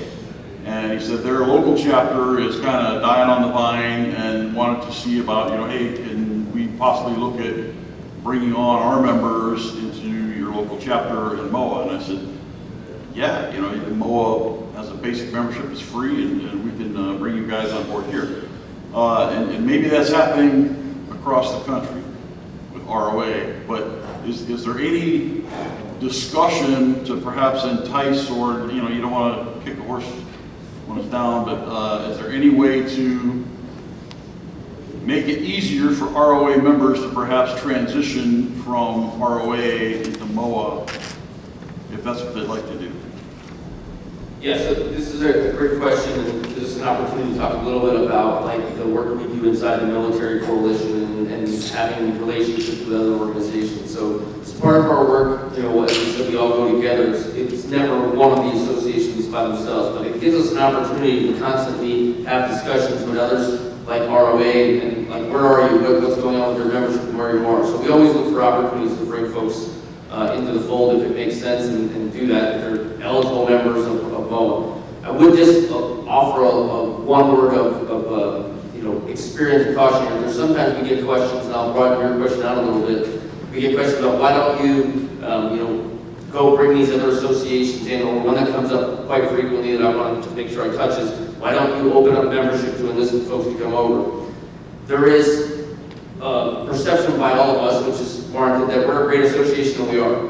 But if we build it, they won't all come. Not all of them want to come to MOA. They don't all want to join MOA and be part of MOA. They're very proud of their associations. They're very proud of what they do, and they're very proud of their independence. Although they work with us in the military coalition, there's not always a desire for them to be absorbed by or become part of MOA. But certainly when we have opportunities to do that, like with ROA, we'll make it if we can find the right avenues, the right ways to sort of create mergers and acquisitions, if you will, we'll continue to do that. Thank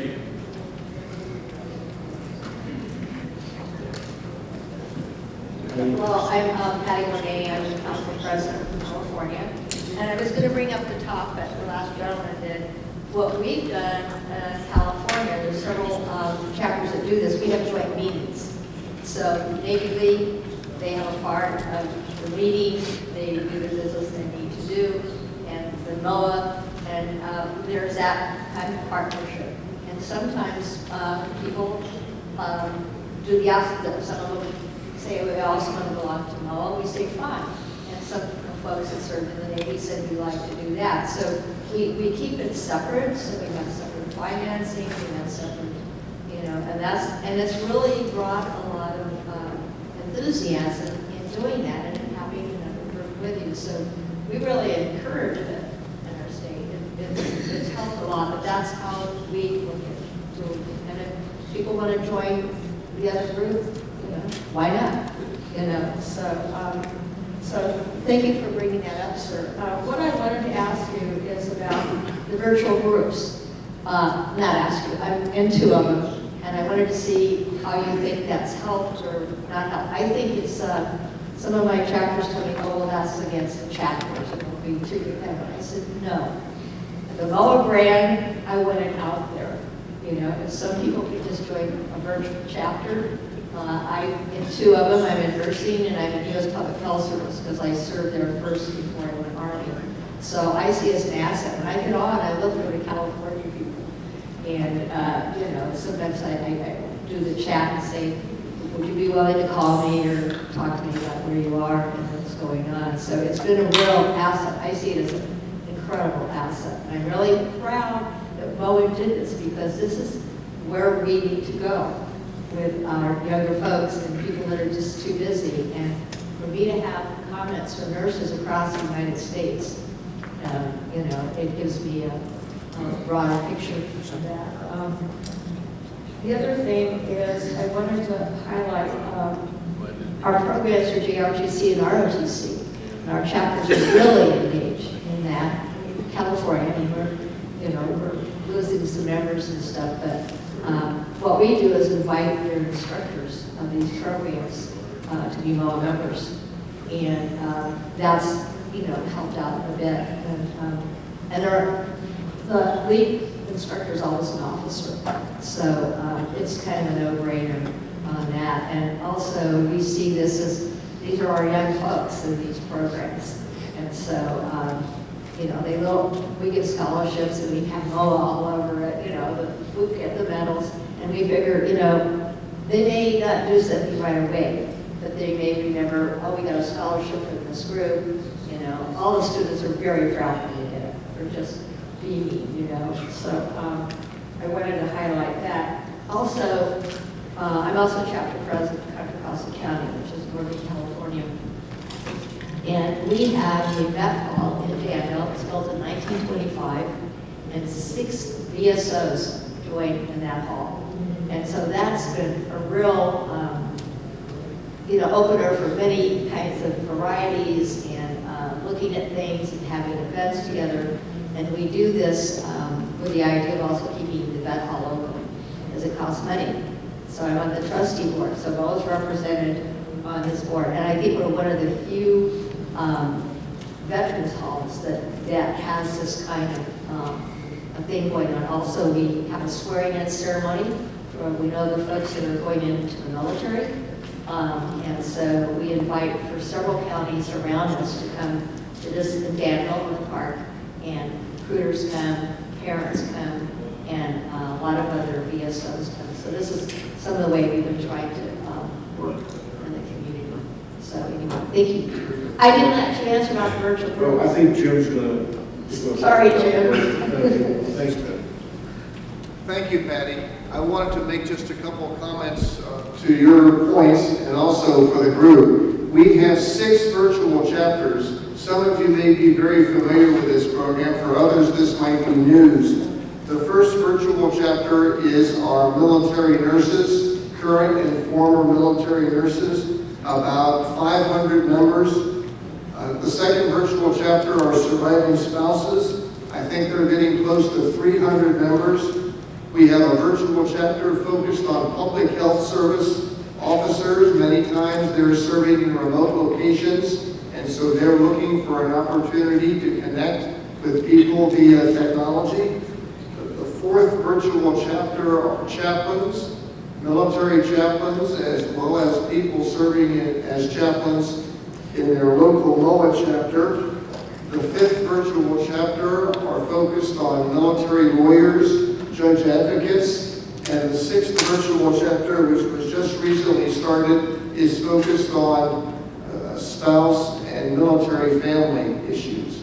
And all of these virtual chapters require their members to be members of MOA National. And we find that a number of the virtual chapter recruiting initiatives are driving members as well to local geographic chapters. So we think it's a pretty strong program with good possibilities for the future.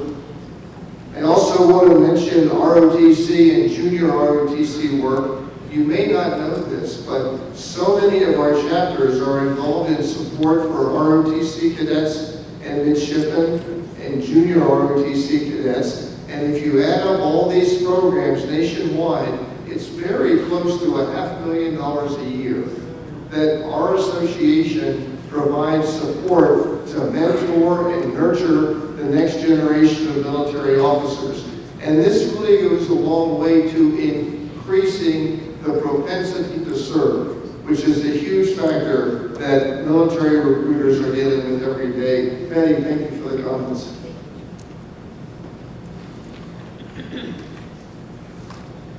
Good morning, I'm Nicholas Stein with Arizona Council of Chapters and the official example of human casual for the day.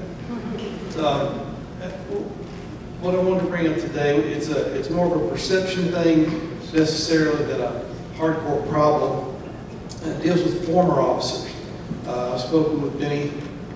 After I heard a couple of comments, I spoke with more to get their opinion, and it varies from angry to, oh, I don't care.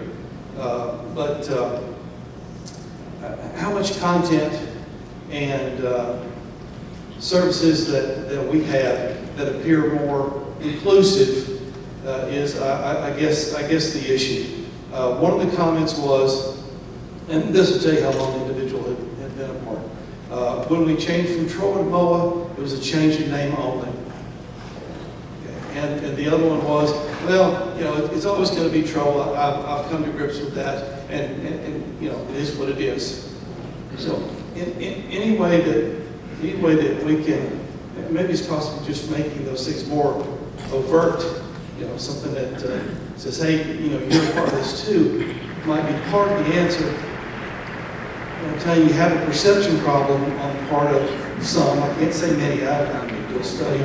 But you have a perception problem that MOA is not sufficiently geared towards the broader sense of officers, and that former officers are kind of left in the wake of the things that are talked about, retirement type issues and things that are specific to retirees. So I don't know who that goes to up there, but if you care to comment, I'd love to hear it. I'll start, and because I'm in that category, I served for 7 years, and I was like, well, I know that Mo works every day to try to find things that we can do, programs and products that we can offer. But what I'll say from the GR perspective is that Renee and Corey are working very hard on things like the Mission Act and the PACT Act. And so whether you serve 2 years or 12, you're a veteran now, and you should take advantage of those benefits that are available to you. And they're working every day to improve those benefits. So if someone asks you what do they have, what's in it for a former officer, that's where I would point them. Now I'll pass it to someone else. I think that I would be interested in hearing what do they want from them, so that we can start to address some of those things. It isn't right for Mo, it's moving in that direction, but until we know what they want. We do member surveys. We don't get a lot of feedback. Right now, we have about 20,000 former officers in the membership, which is about 5.5% of our membership. So we do have former officers, but we need to understand better, I think, what they want out of the association. Mike Waters from Florida, where we put salt on our margaritas, not our driveways.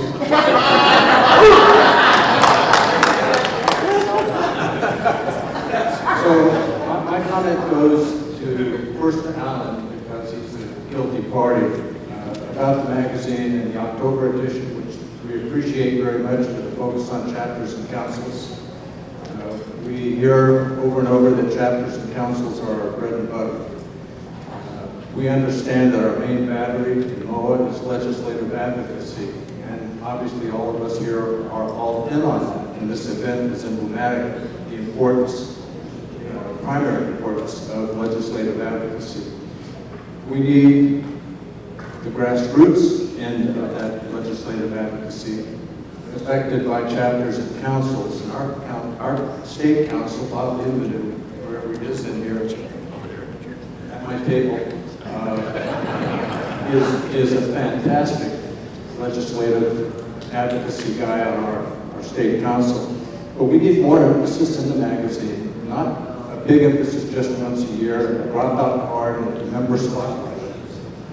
We need it every month. We need more space every month in the magazine showing the importance of chapters and councils for the first order effect to get that legislative advocacy machine going. But it also, second and third order effects supports Kathy, it supports Amanda, it supports Aaron, and every element of all across the board. Surviving spouses. So I would just tell you, you need more emphasis in the magazine, which is great. I've used the magazine as a recruiting tool. Here, look at these 3 copies of my magazine, and then the guy joins. So please think about more space for chapters and councils, not a big time just once a year, but every month.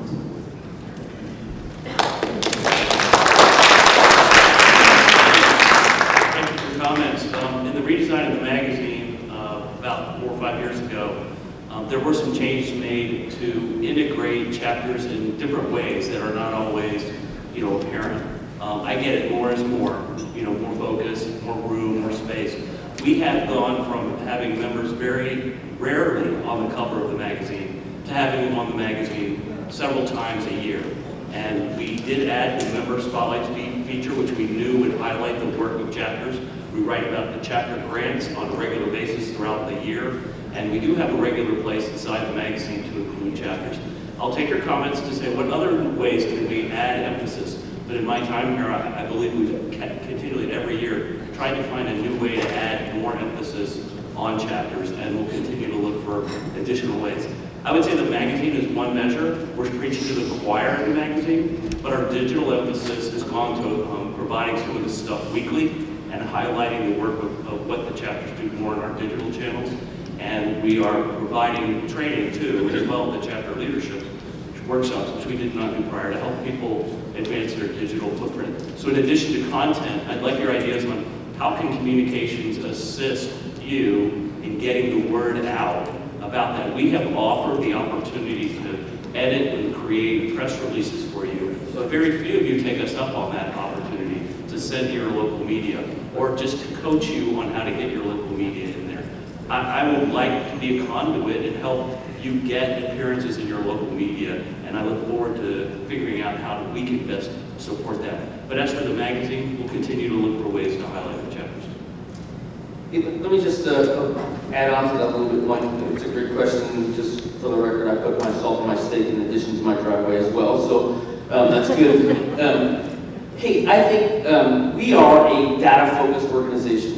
And as people have ideas and we do things, if there is data to support, it's helpful. If it goes against those 6 priorities I talked about. If anything we do, if adding more things in there, we can measure, we can understand that it's going to help us from a membership perspective. It's going to help us from an advocacy perspective. We can actually measure that. We're going to double down and we're going to do more of it. Sometimes we have a little bit of a hard time collecting the feedback, right? And so does changing this, does putting more in the magazine actually lead to something? So the more we can do that, the more we can find data associated, which is why we like the Legislative Advocacy Center, for instance, versus just a postcard, because we actually can see and measure and tailor things for you guys and tailor advocacy. We're always going to try to be a data-focused organization. If we can get data that supports the idea you had, then we're going to double down and do more. That's the basic way we, just so you know how we're thinking about making decisions, how we try to measure stuff. Thank you. Hey, sir, if you give me 1 second, just a note here. I've been kind of running Allison all over the place, trying to micromanage her here. She's got a good idea of when folks raise their hand, and she's going to get to you in time. So, Allison, I'm sorry. This is probably the hardest day you thought your work was over. Yes, sir. David Law from South Carolina. This question is to the people who set up the requirements for the Harris Report.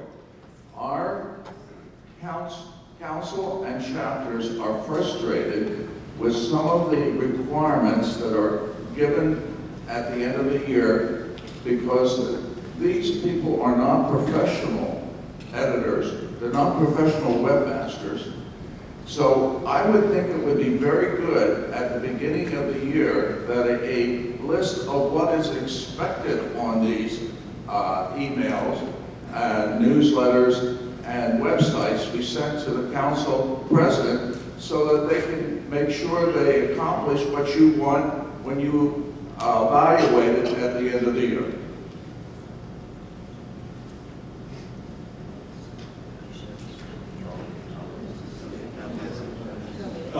I'm a moderator, I can't answer questions.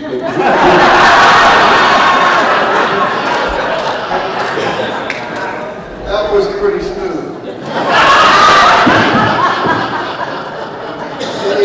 Dave, that's an excellent point, and Aaron and Frank and I will look and see what we can do to put out a list of best practices early in the competitive cycle and share that. Aaron, did you want to add something? Yes, I might comment on what we already do. There is a round table that is towards the end of each calendar year before the period opens for for the awards that we actually had our editor come and brief what the requirements were and how to best get your website and your newsletters in the best shape possible prior to the opening of the nomination period.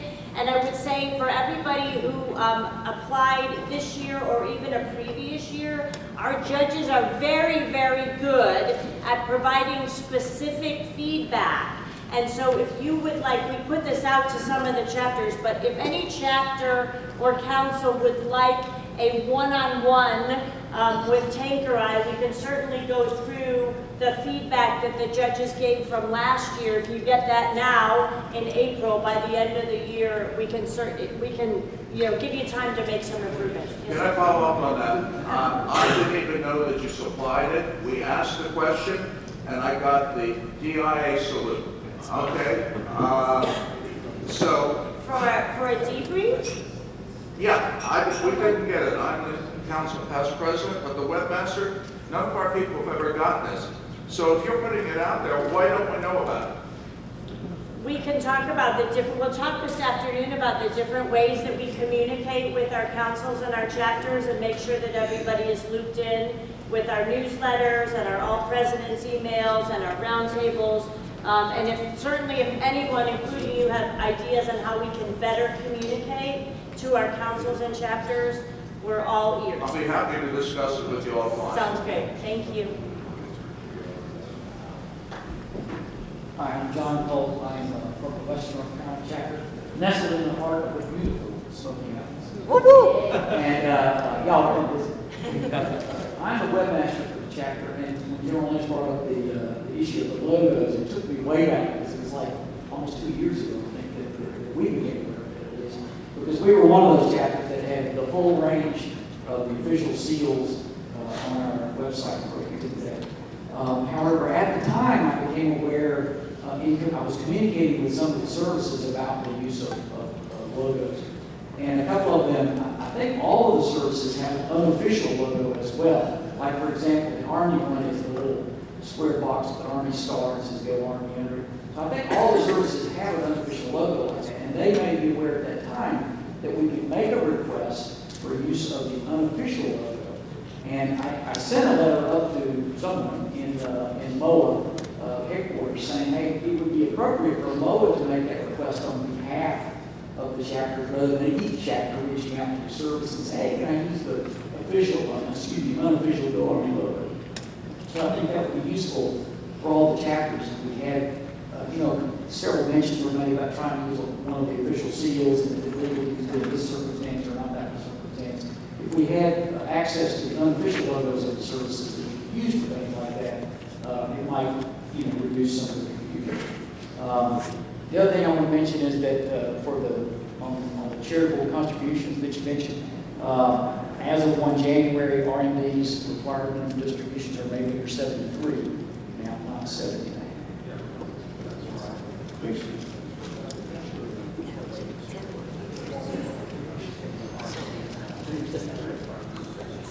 Bob Tyler from Illinois.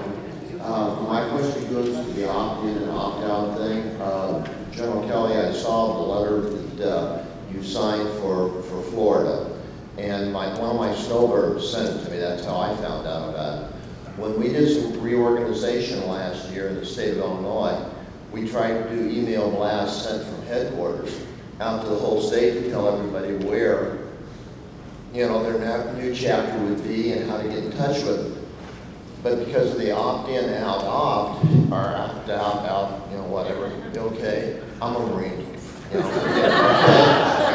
need my crayon, guys. Come on, give me a break.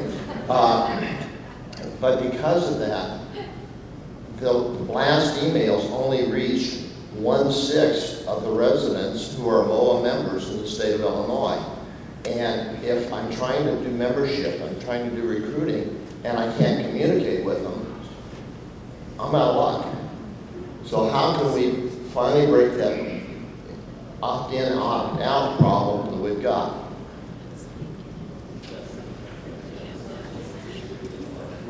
Well, that's a good question. I can't answer.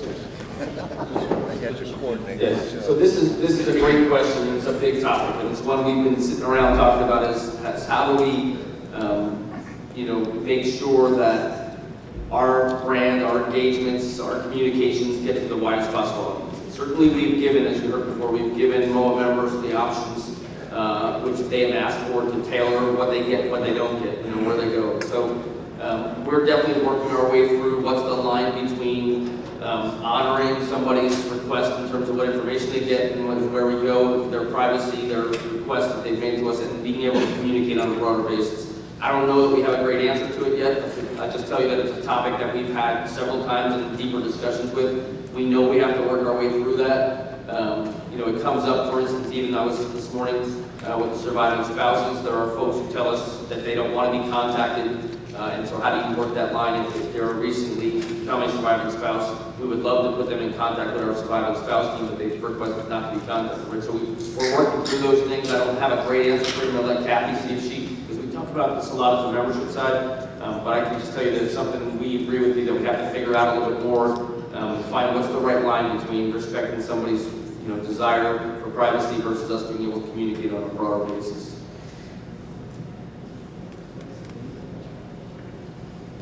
As General Kelly said, we've been having a lot of discussions on this internally, and we have made some updates to our privacy policy. And I'm looking at Aaron, and I believe that this topic will be discussed this afternoon. So she'll be able to answer all your questions about how we've changed our policy in order to get you more emails. Good morning, Bob Weenie, Council, Iowa. I have two questions. First one is, do we benchmark best practices on meeting the 6 strategic targets amongst state councils as well as the local chapters so we can learn from one another and network? That was question number 1. And then question number 2, and I may have just been remiss, but do we advertise in the Service Academy alumni magazines? Because right now, this has been really a rewarding and tremendous experience. This is my first year, and I'm thrilled to have brought my lovely spouse because after this, we will recruit 5 new members amongst our children and spouses.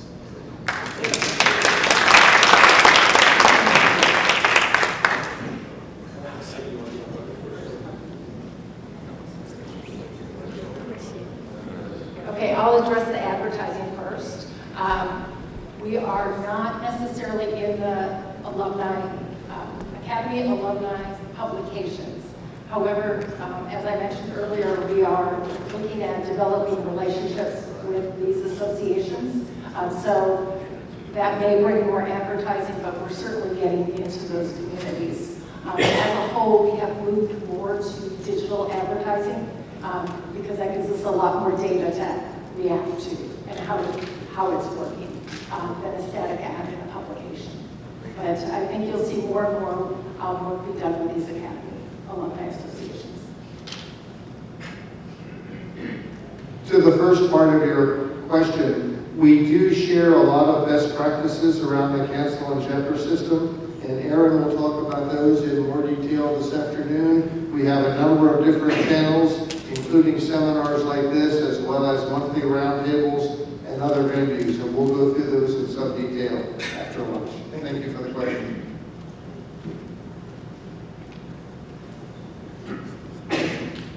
My name is Gary Palmer. I'm from the Maryland Council of Chapters. Recently, I became aware of a group called Our Community Salutes.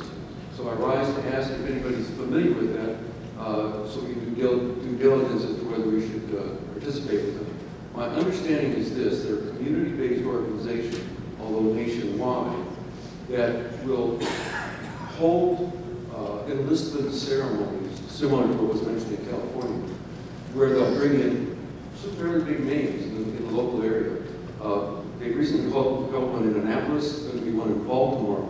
The idea is to have a big enlistment ceremony where they have recruiters bring in their people, have a big ceremony, a big send-off.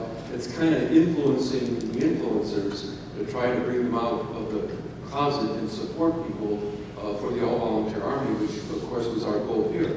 So it seems like the right organization, but I know nothing about them beyond what I've read on the internet and what I've heard from the one meeting.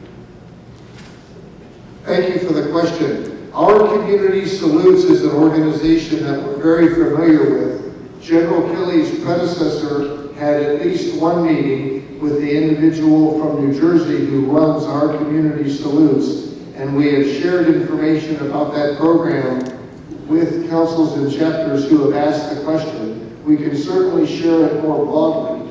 In terms of direct financial support, we have our own charitable efforts in-house, and our board of directors has policy. The general counsel is going to hit me in the head if I say this wrong. The board of directors has policy that we don't support other national charities. We support our own first and foremost. But we can share information about our Community Salutes. We've vetted them. We think they do good work. Thank you, sir. Thank you, Jim. Who is next? Yes, sir. Mark Sandrigan from North Carolina. My VFW post is in Paris, France.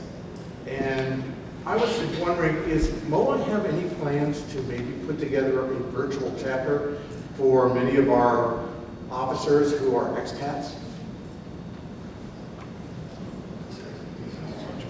If we have that plan, I'm not aware of it, but I'll tell you that's a great idea. We're going to have that plan. So thanks for that.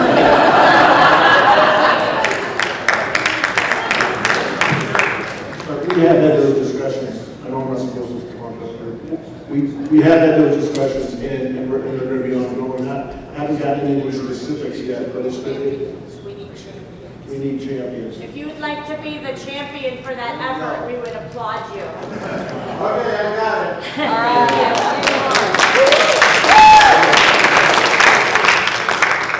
Hi, Vancouver, Florida.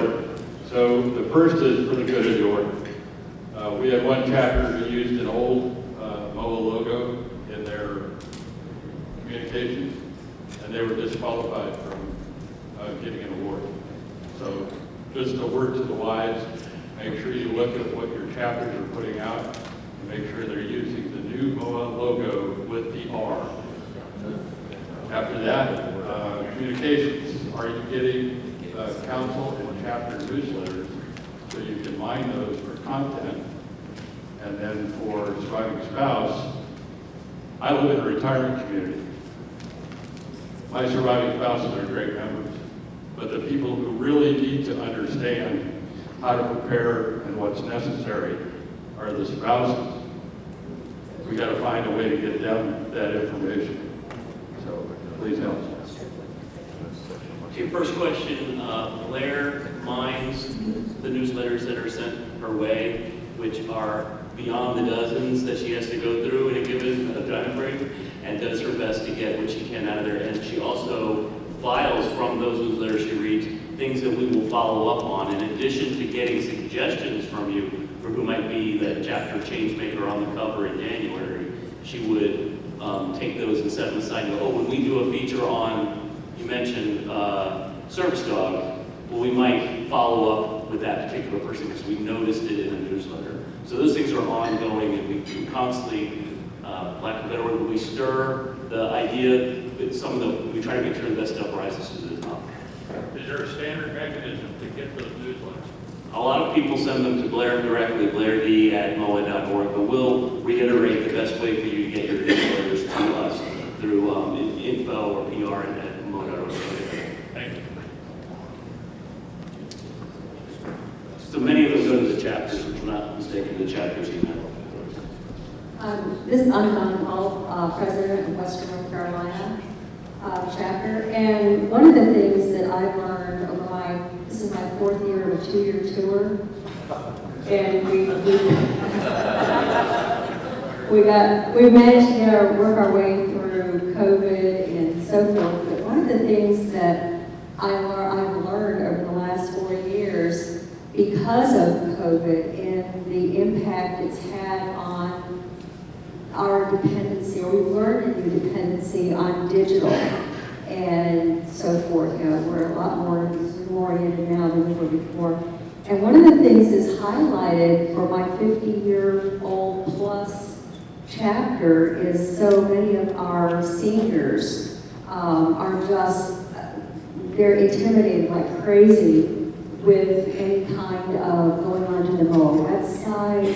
They're intimidated. In fact, there's some, I keep saying, I think I've told Aaron this, I said, you know, I think we have some chapter members who are probably one click away from making their computers doorstops.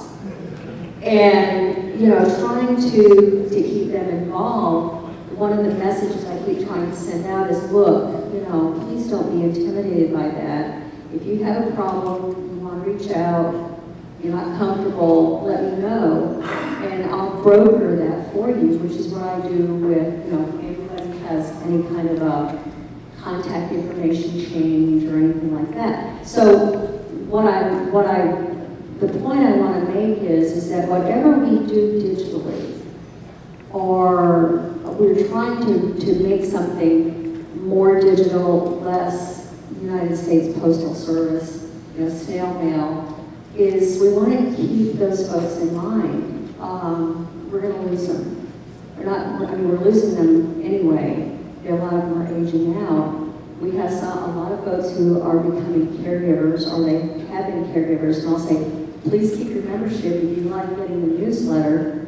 And they're very proud of the fact that, you know, we've been an award-winning newsletter and website for a while, because that is their connection. The message I'm sending out to them is, look, one of these days, you're no longer going to, you're no longer going to be the caregiver. I try to say, one of these days, your calendar is going to be clear. And you are still, you're going to know where your chapter is, you're going to know what they're doing, you're going to know how to step right back in. And right now, I think we're in kind of a transition with our members. We have the younger generation who, their Facebook, their Twitter, their whatever, you know, and we have the other guys who are like, don't ask me to do that on the computer or I'm going to just chuck this thing. And that's how we lose people. So I applaud you all for thinking about these things, but know that these are some real issues. And so whatever you're doing with things digitally, and especially with, like right now we call it the committee module, keep in mind also that we're asking people to step up and be volunteers.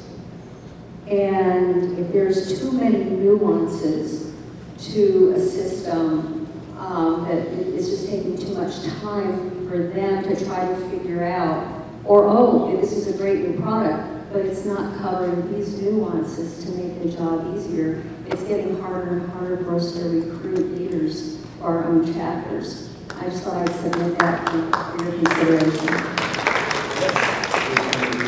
Hey, let me just say thanks for that, and you summarized it really, really well. In fact, like we could have recorded your speech. You would have been the notes from the huddle meeting we've had. These are the issues that we're struggling with all the time, but it's really great that you highlight that, because that's the challenge, is how do we figure out where to transition, how to transition, take care of, as you know, somebody said earlier, everybody from 22 to 102, right? And we have to do that across the board in a smart way, and we have to do it in a nuanced way, which is a word you used repeatedly, which is spot on. It has to be nuanced, and so we got that, but thanks for highlighting it again, and we'll keep trying to do better in a nuanced way.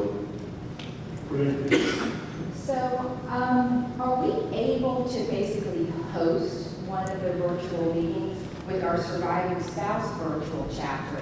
I'm often in senior living communities where the activity people and the marketing people are struggling to keep people engaged. I know in Tampa Bay we have a lot of senior living communities that are veteran focused. And I thought, wouldn't that be a nice opportunity as a BOA member to say, hey, I can come and I can log in and we can show this to your group, and that could get us other members that I really never asked you guys, can you do that?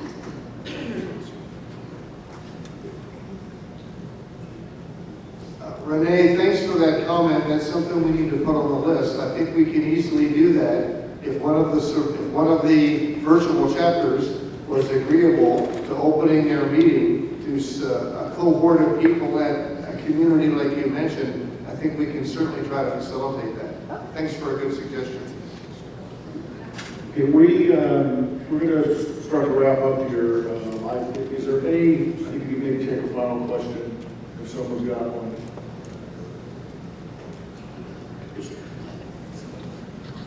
want to thank the colleagues that made the corrective and amplified comments on the distributions from the IRA and those donations directly to the MOA Foundation or the MOA Scholarship Fund.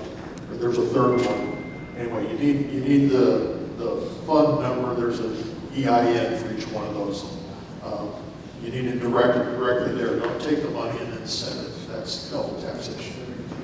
My last engagement idea is I've been working with the National Guard in Kansas. And National Guard units are deployed overseas. Some of them been to Syria, been to some other places where it's still hot. When those units come home, Kansas National Guard has a yellow ribbon event to welcome them home. Every unit has a welcome home event. And the National Guard called me up and said, would MOA like to come and be at one of our yellow ribbon events when this unit comes home on August 18th? Well, I said, yes, we would. Spoke to my council president here, I hope he doesn't mind. But I think that's another way. So if you could reach out to your National Guard headquarters, say, are you having a welcome home event for any of your deployed units? Could we come there and just have a table with a MOA sign on it and have some information about what MOA does for advocacy, or maybe have some magazine copies or something to hand out? And that'd be a way to outreach and show that we're advocating for the whole military community and just for officers. So, does that sound like a good idea or not? Yes. I thought you didn't answer questions.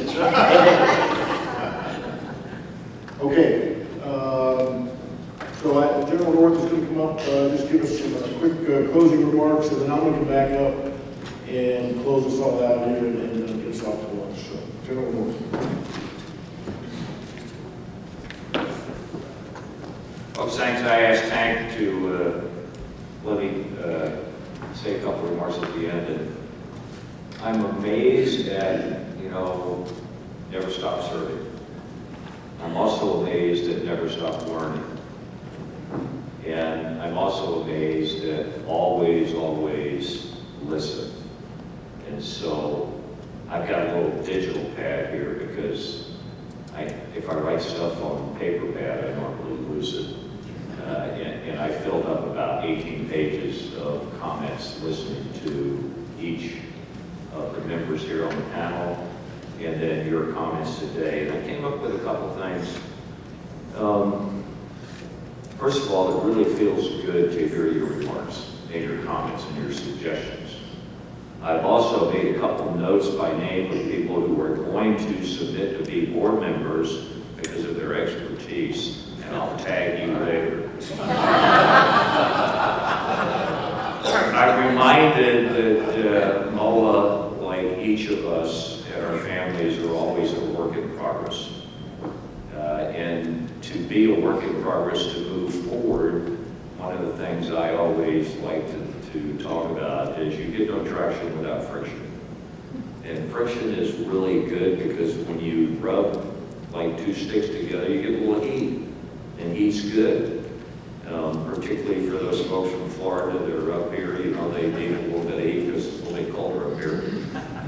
I will say this is a work in progress. We always need to move forward. My wife reminds me of this. We've been married for 43 years, and she goes, look, you are always a work in progress. And I can help you move along faster.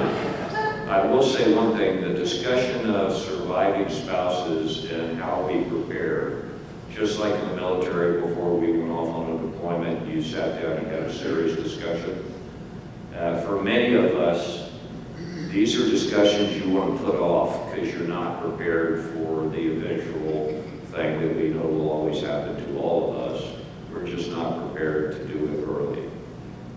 But we've had some incredible leadership discussions and opportunities here. There is one, and we're not pushing any plan, but to prepare digitally for the future, either for your surviving spouse or your children who have to take care of your mess, is really important. And so and again, I'm not pushing this, but I was amazed by this product called Everplan, which is a digital pulp, and also amazed by one of the books that our folks were pushing out. So if you were interested, you know, the products that our organization supports is really important.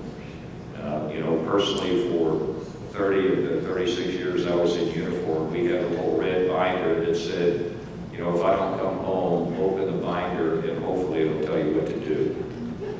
My wife opened the binder one day and it said, have a nice day.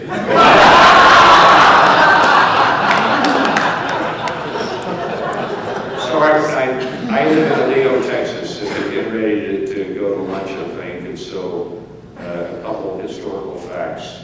For those of you who grew up watching, you know, Western movies and stuff, and Cookie and the Chuck Wagon, the very first Chuck Wagon was built in Alito, Texas, which is about 20 miles west of Fort Worth. And it's also the first place where the cattle drives came in and jumped on the railroad cars and then went east. So why do I tell you this? Because we're about ready to go to lunch. But I'm also reminded that we shouldn't be feeling good about who we are. And part of feeling good is never stop serving, never stop helping, and giving of your time and your efforts. Amanda, running several organizations and charities, reminds us always that it's always better to give than to receive. So our board, which is 36 members strong, and all of us have seen the movie, I hope, 12 strong, talking about great military folks going off to do our nation's business. The 36 members strong on the board have a board challenge. And so that challenge is those 36 members will match up to $3,600 any contribution that each of you in your council and chapters want to give before you go home.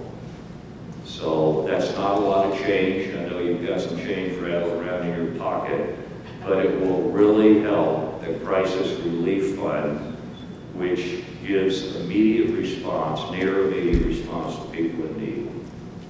And we are all blessed by who we are and what we've done, and you give your time, your efforts, and so the board is very, very appreciative of that, but we also know that part of the fuel of our business to help those people that are less fortunate than those of us in the room is the opportunity for outreach to them immediately. I spoke at a chapter meeting in North Texas a couple of weeks ago, and as I was talking this and what it meant to people who were not as fortunate or who could not reach out, as Joe Kelly said, to be able to get support, this lady, as I was talking, wrote a check for $1,000 and walked up and handed it to me. So your board will match a total of $3,600 because we are 36 strong to whatever you feel like you can contribute before you go home. Thanks very much and have a great lunch.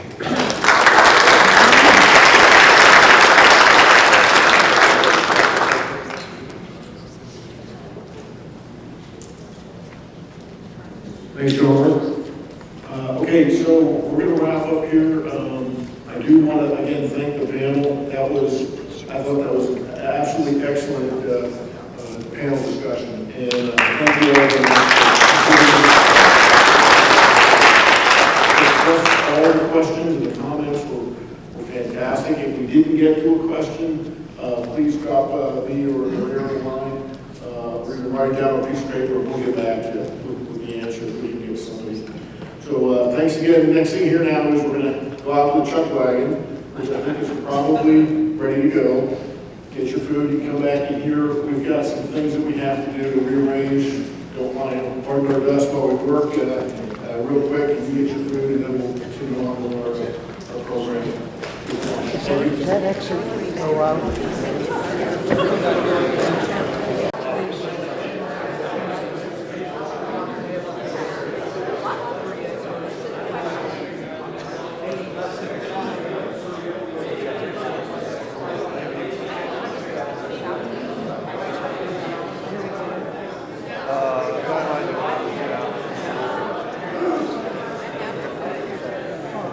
Okay, we're going to get started, please.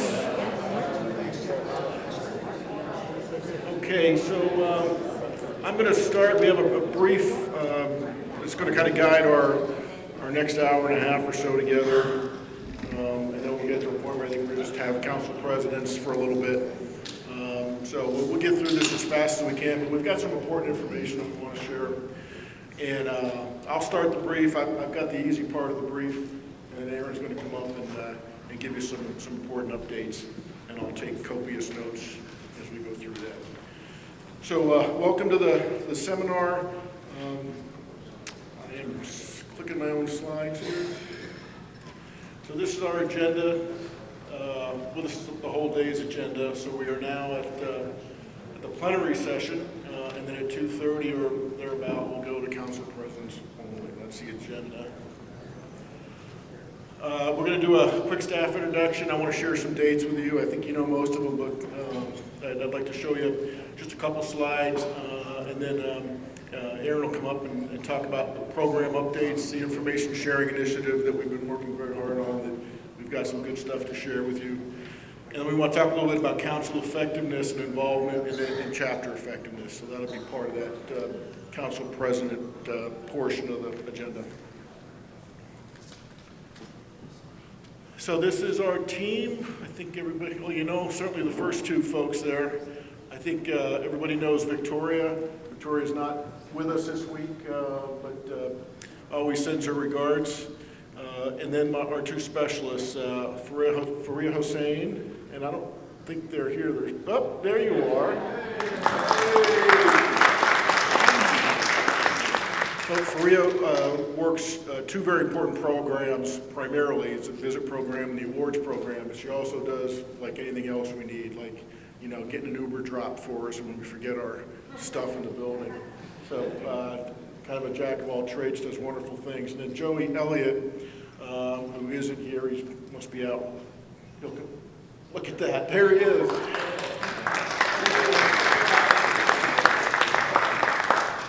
They're just messing with me.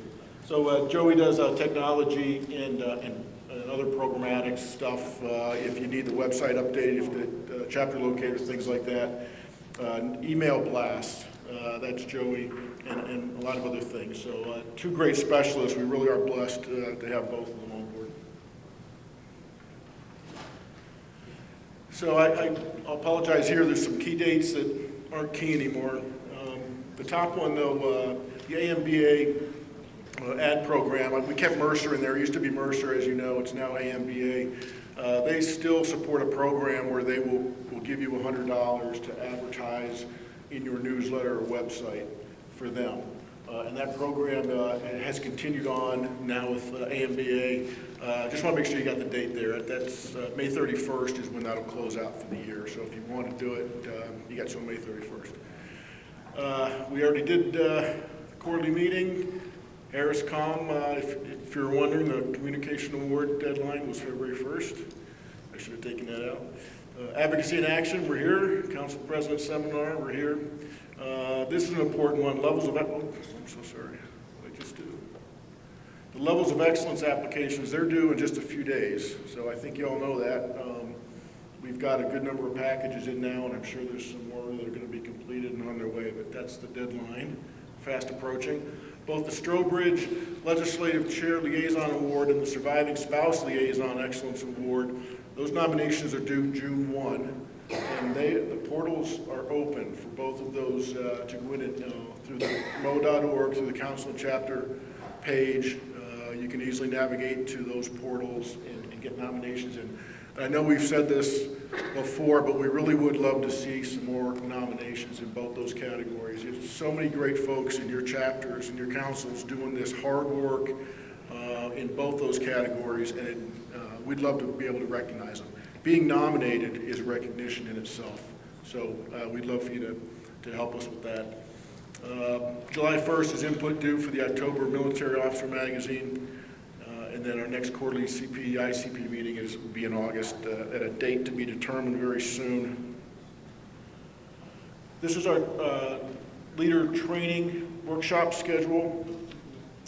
We are going to meet next in Providence, Rhode Island And if you don't know that invitation went out about a month ago. So if you're in one of those states that we're covering there in the Northeast, if you didn't get an invitation or don't know about it, please let me know and I'll get that out to you. But we'd have to work pretty quick here because I think the room list is rapidly closing if it hasn't already. But we'll be there June 2nd and 3rd. And again, that's in Providence, Rhode Island.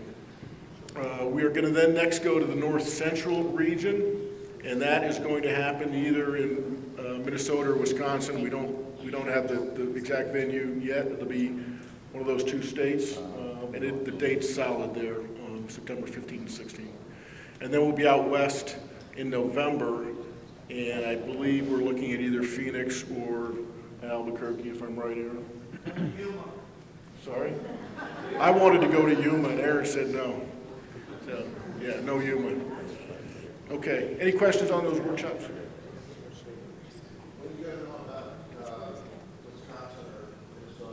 I think we'll know within a week or so. We're waiting for Suzanne to do one more visit to the venue, and then she'll come back and we'll make a decision. This is the roundtable schedule. You can read this. I'm not going to read all these blocks to you, but just to reiterate that this is a really, I think, an excellent program. And we get a lot of folks that tune in with us. It's almost always the fourth Thursday of the month at 7 o'clock Eastern Time. Once in a while, we have to adjust it like we did in April because of, I don't know, it was Easter or something was happening. We had to move the date. But sorry? 27. Oh, that's why.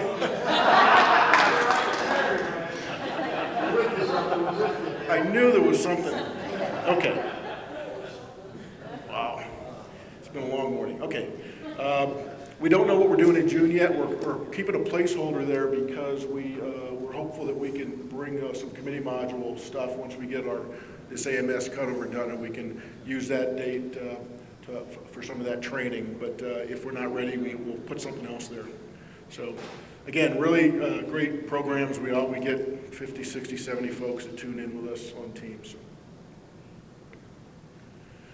I'm going to go through, I got 4 slides here to share with you.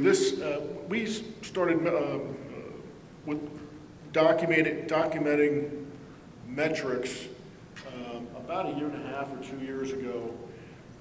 And we've got some key indicators that we began to track, and we update this quarterly. So every 3 months, we're making our updates.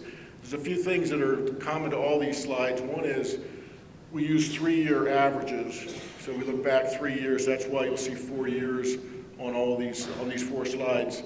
And then the last year, obviously, there in 23, this was just updated as of March 31st. So that's the data as of March 31st. So the takeaway here is we've got 399 councils and chapters. We had 398 last year.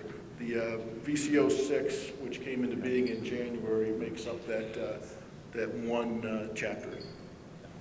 So you can see that's fairly steady across the 3 years, 4 years now. But that's the number we stand at today. Pretty simple one. Any questions on that?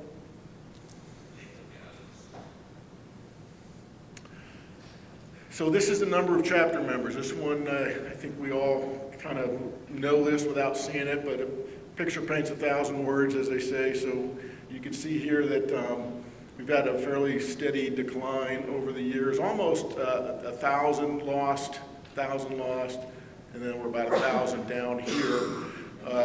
What might be a little alarming is that we're only 3 months into the year, and that's the number we have right now. So we're standing at 36,385 chapter members. Any discussion on that? Do you have a breakdown on type of losses those were? The type of losses? Like that line. Yeah, I don't think we have a great understanding at all about it. We just know that the number's not there anymore. Yeah. Most of us would hypothesize that that's all COVID and that we can expect a leveling and maybe a turnaround. Anybody have any thoughts on that? Or is it going to continue in that direction? Well, I would love to hear any thoughts anybody has, but I mean, yeah, that's right around COVID time. Yes, sir. Going to his question, I mean, look at what we were doing for our chapter in Northern Indiana. That kicked us right there. Because we were doing luncheons, we were doing other meetings, we were doing 3 or 4 events a year. Well, we have a slightly elderly population, and a lot of people didn't want to get out. And so I think maybe some of it has lost momentum, so now we've got to figure out what he's saying is how do we swing them back in. You know, I mean, but I think COVID affected it. It affected a lot of things. But I think we go back to now we've got to figure out how to lure some back in or get some new blood. Yeah, there's no doubt COVID had a big effect on all of this. What I would think about is, you know, if somebody stops coming to an event because of COVID, do they quit the chapter, or they just stop coming to chapter events? I would almost think it's more they just not coming to events. I don't know that COVID would drive them necessarily to quit the chapter and to be one of those 1,000 folks that we lose. That could be. But it goes to, like, when we had our events, then we go around and say, hey, you didn't pay chapter dues, you didn't do this, you didn't do that. And you get them off the So, books. you know, face to face, it's hard for someone to not give you whatever your chapter dues are to do some face to face.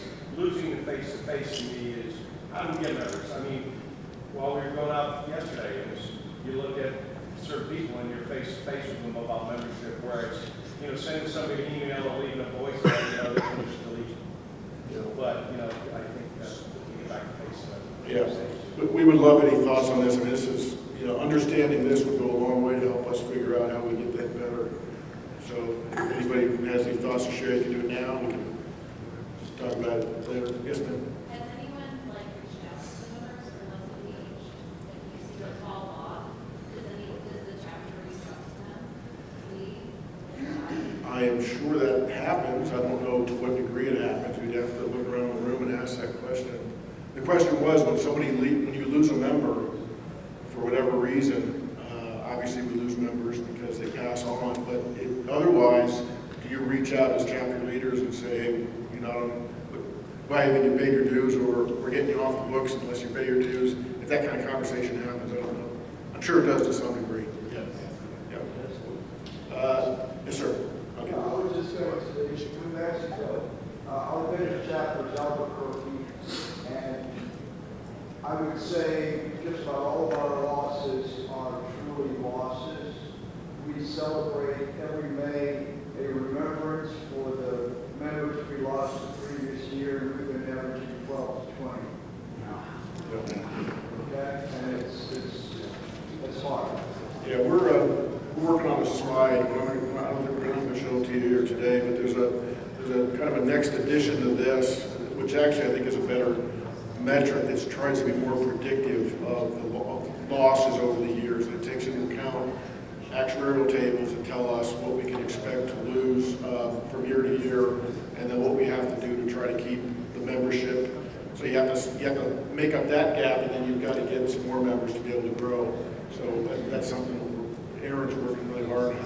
As you know, it's expensive to live to Alma City part of California. And in our state, they're still taxing our retirement funds. So people leave to go somewhere else where it's cheaper. Yeah. So we've lost a fair amount. That's why we're trying to negotiate with our governor to say, hey, you know, and most of us that are older, we're not getting paid retirement. Yeah. We retired, you know, like 10 years ago. Yeah. I know that. Yeah. So anyway, we've been trying to say, look, you're going to lose this, or some skill sets, or whatever. So that's another issue. I'm sure that's part of this loss. Yep. Yes, sir. I presume that a member could be a member of both the virtual and a geographic chapter. Are those people double counted in this graph? That's a great question. They are not double counted in this. You know what we do? We do double count them as chapter members because they belong to different chapters, different categories of chapters. So they're, but we highly encourage, we actually kind of demand almost that if you're in a virtual chapter, you're in a geographic chapter. But we count those numbers twice because they are, again, in different categories, virtual members and then geographic members. Just like anybody can be in more than one chapter. and we'd still count you if you were in another chapter, like I am. I got 2 different chapters. Okay. Yes, sir. The Marine Corps League, for example, the paymaster is required to report up to the national. Members who drop out, pay their dues, more importantly, debts. So perhaps the national can ask the treasurers or the chapter presidents to start reporting those up to give you an accurate.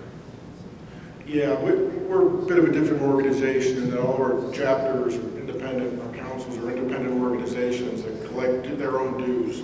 So it really is a chapter or a council issue about collecting their dues and who's in arrears and how they're going to fix it and work on it. It really wouldn't be something at national to get The debts, for example, you have a debt to a member. Oh, death. I thought you said debt. No, yeah. Death. Oh, so reporting those, that does happen. Yeah, taps. I'm so sorry, I thought you said That both actually, debt and debt. Yeah, that does happen regularly via taps. Okay, that was good. Did I, let's see, number of chapter members, let's go to the next one. So this talks about chapters, members of chapters that are also members of national. And you can see this, I look at this as a pretty good news story. So 88% of our chapter members also belong to national. That's a good number. We think we'd like to see it, closer to 100, I suppose, but we think that's probably about where it's going to be. It leveled off right about that plane there in the mid-80s, 80%. We're very proud of the fact that so many chapter members are board national. Because the next slide tells a little slightly different story. So this is a chart that shows you the number of national members that we have and how many actually belong to a chapter. And that number sits at 9.8%. So every time Aaron and I come and talk to you, every time we talk about membership and getting membership, it's that big slug of folks there, I shouldn't use that word, that big chunk of folks that we are going after to try to get them into chapters. They belong to national, they believe in the mission, they pay dues to us, and we just have to keep working hard to try to figure out how we get them into joining our local chapters. We've done a few things, as you've heard about. We've had the letter in Florida, we do postcards, we do other things as we try to continue to go after that group of folks. So, and you can see that number is just getting a little bit smaller as we go along. Not a great trend. Any thoughts or questions? That's my last metric slide. Okay then. Aaron, I think you're up.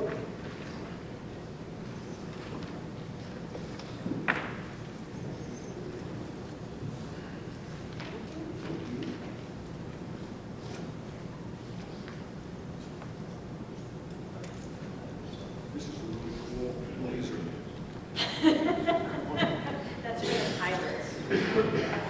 All right. Good afternoon again, everyone. Thank you for sticking it out with us. All right, so what do we have next? Yep, program updates.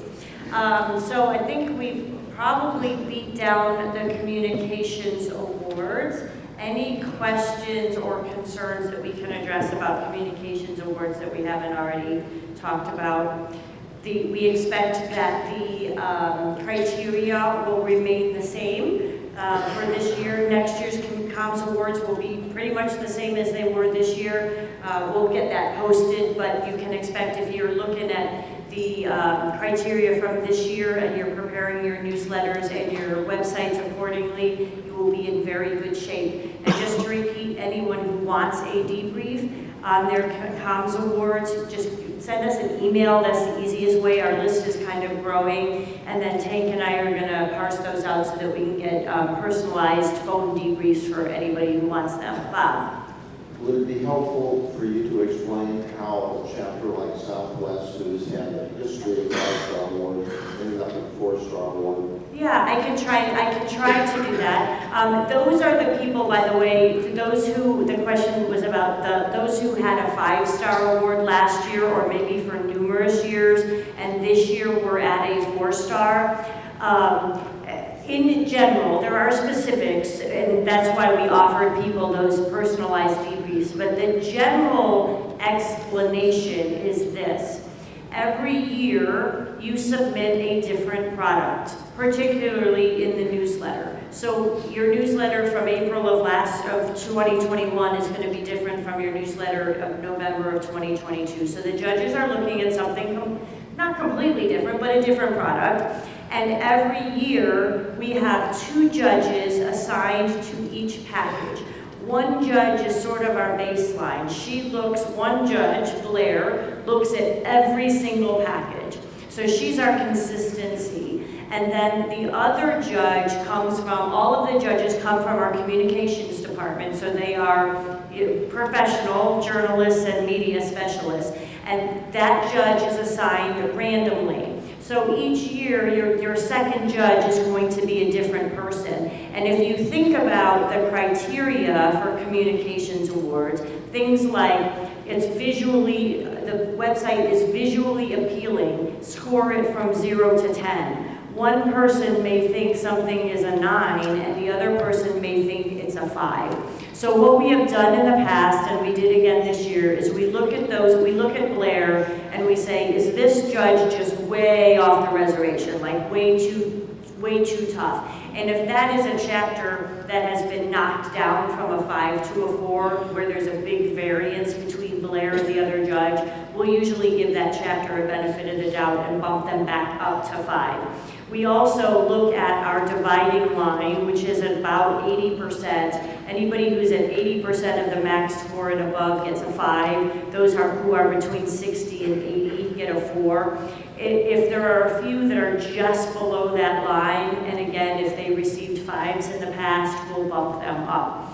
This year, we just had, I think about maybe promotion boards when you got the scattergram, and we just had so many chapters bunched around the 4 and 5-star line that it didn't make sense to bump people up. But what I tell the chapters who are there, especially if you notice that the chapters are going back and forth between 5s and 4s, that means you're too close to the 4 and 5-star line. And call us and we can help you get your score up high enough, get your quality up high enough that you have no question that you're going to be a 5 the following year. And there is absolutely no shame, by the way, in a 4-star award.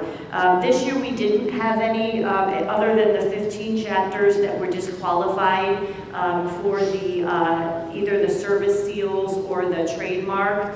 Other than those 15, everybody got a 4 or a 5-star. And those are great. I mean, there is no shame in a 4-star. By the way, we will keep the 4 and 5-star awards for communications awards. As you know, for LOEs, we're adding a 3-star. As I said, we're not planning to change comms awards for next year. We have been presented with ideas to maybe switch it up altogether and say, instead of looking at newsletters and websites, maybe we want to look at external communications versus internal communications, which would be a completely different thing. But I just want to throw that out there, and maybe you can start thinking about that, because we've been approached by several chapters who say, you know, I use my newsletter for internal communication. I use my website to recruit outside people, and that's why they don't contain the same things, right? So anyway, so that's just kind of out there on the comms awards. Any other questions on that? Okay, I do want to alert you on a related note, that wonderful person who was our baseline and who has been our rock in the communications department is such a rock star that she was promoted and is no longer, she's now the magazine editor and not our personal communication or councils and chapters editor. So whereas you might in the past have sent things to Blair Drake, now they will just come into chapters, and the rest of the comms team will support us as they do the rest of the MOA staff, but we no longer have that dedicated editor, so just so everybody's aware of that. Levels of Excellence Awards, just to highlight again, we have gone to 3, 4, and 5. As Tank said, we're open until May 1st. We had about 115 or so either completed awards or in progress awards as of last Friday. So a couple more days open if you're planning to submit Levels of Excellence Awards. While we have this audience here, we'll do a little bit more of this, I think, when we have just the council presidents present. But as you know, we added 2 criteria, if you will, to the LOE considerations. And those things were to give us some external input into how the chapter's doing. We have objective criteria, which is pretty limited for us. That's whatever data we have in our own database. Kind of limited. It basically tells us how often you use the committee module, things like that. Unless we were to put a burden on our chapters to say, you know, submit at the end of the year, do you have insurance, do you have this, do you have that? We have limited objective data. So we rely on your subjective input. What are you doing in the world of legislative, in the world of community service, and in recruiting? And in the sort of the management of the chapters if you're a council. The reason we added 2 things so that we could get just 2 more perspectives. One is visit reports. So if we've done a national visit, we look at that visit report, how is the chapter doing from that perspective, from the observation. I kind of go back to what Mike Borders said to me one time when we walked into a chapter meeting together. This is how you judge a good chapter, the volume in the room, and that's something we don't get from those LOE packages. So that's something that we're looking for, kind of what is the atmosphere of the chapter when you walk in the door. And then the second is the council president input, and we're really looking at that because the councils are involved ideally with all of the chapters and can give us a good assessment without a whole lot of effort. What is an assessment of how that chapter is doing in our 3 main mission areas? And so those will be considered by our judges. Our judges for the LOEs, by the way, are our board members who are on the Councils and Chapters Committee on the board. Any questions about levels of excellence, particularly for this year? By the council presidents, we don't have to have that in May 1st. That is correct. We sent an email out last week or the week before. I think we said June 1st would be the deadline for that. All right, awards hardware. This came from another one of our members, also a board member. In order to conserve some of our funds and also to relieve some weight. So when you get your banner and you put your medallion and your year pin on it, what we have been doing in past year was we give you a medallion for the Levels of Excellence Award, whether you get a 4 or a 5-star. We give you a medallion for your Communications Award, whether you get a 4-star or a 5-star. We give that to you every year, and we give you a year pin, which says the year that you won it. Now we are going to present 1 LOE medallion, 1 Communications Award medallion, and every year you will get your year pin, which will tell you how many stars you got. So it'll say 2023 and it'll have 5 stars on there. So that way you're only going to get that 1 medallion and you'll have a bunch of year pins, which indicate the stars you won that year. All right, and that will start in 2024. All right, Legislative and Surviving Spouse Liaison Awards. Tank already did this, just a foot stomp. Please, please, please nominate your folks for awards anywhere you can. In addition to these awards, you can always go on our website, look on the awards section, and nominate someone for a leadership award or an outstanding service award. And you can get a 100-year birthday certificate signed by the president too. I don't know how many people know that, but we do encourage folks to put those in because you can't pay your people, you can't give them a bonus. About the only thing we can do is recognize them, and I know they're out there and they've earned a lot of accolades that we don't have the opportunity to give them. Community Outreach Chapter Grants, for those of you who applied, I did have it written down somewhere, but now I don't remember. There was there was $90,000 allotted to, I believe, 44 chapters that was approved by the board this week. Those should be announced. They will be notifying those who applied who received grants and those who did not receive grants within the next week, and then they will be announced to all the councils and chapters. I'm looking around for Amanda, but I don't. Jim? 47. 47, thank you. And some of those were funded at 100%, many were funded at a little less than what they asked for, but pretty pleased that we've been able to assist in 47 community outreach projects around the country. E-blasts and postcards, Tank alluded to these as well. We need to get something up on our website that advertises this postcard initiative that we've had. It's slowly ramped up and it's getting a little bit more known. And we're finding that in addition to sending out an email blast, if your chapter has an event that you want to invite all the MOA members in your catchment area, we will send out an email blast to all of those people and invite them to your event. In addition, we can send to that same audience maybe a few more who have agreed to receive things by postal mail who have not agreed to receive emails. We will send them postcards as well. And sometimes this has gotten the attention of people. They've walked up and specifically said, I came because of this postcard, not necessarily because of an email. Those e-blasts still are only those that are opted in, right? Say that, oh yes, those are still, as of today, only those people who have opted in. So in general, we would say that the number of people in your chapter is about 10% of the MOA members in your catchment area. If you have 100 people in your chapter, you probably have 1,000 MOA members in your area. Of those, as Bob said, about 1 of 6 are probably opted in. So I don't know what that is. Another 150 or so are going to get the email. I'm going to talk about that in a couple of minutes, how we're going to hopefully make that a little bit better for you. But I do want to make sure that everybody is aware of this. And by the way, everything we're putting out today, if you're a council president or here representing the council, please inform your chapters that these things exist and encourage them to use the tools. But if you're holding a meet and greet, a recruiting event, if you do an annual picnic, if you have a great speaker come, please think about using those email blasts and those postcards. I mean, even if it's only 106 people, that's 106 people that didn't otherwise know about it. So I would encourage you to do that. We put them together. You give us the information. We publish them. We mail them. No cost to you guys.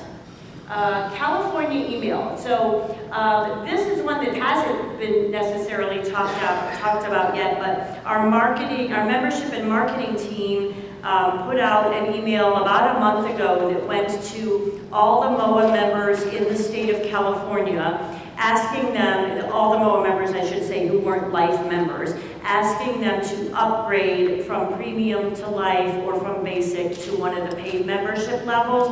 And they also included a paragraph in there about please consider joining your local MOA chapter. We're waiting on results of that, but it was specifically geared around all of the work that the California Council and the chapters are doing surrounding the exemption of military retired pay. And so it was appealing to the people who maybe wanted to join in that effort. So we're going to be looking carefully at how that, if that yields some more members that maybe we didn't have before in our chapters.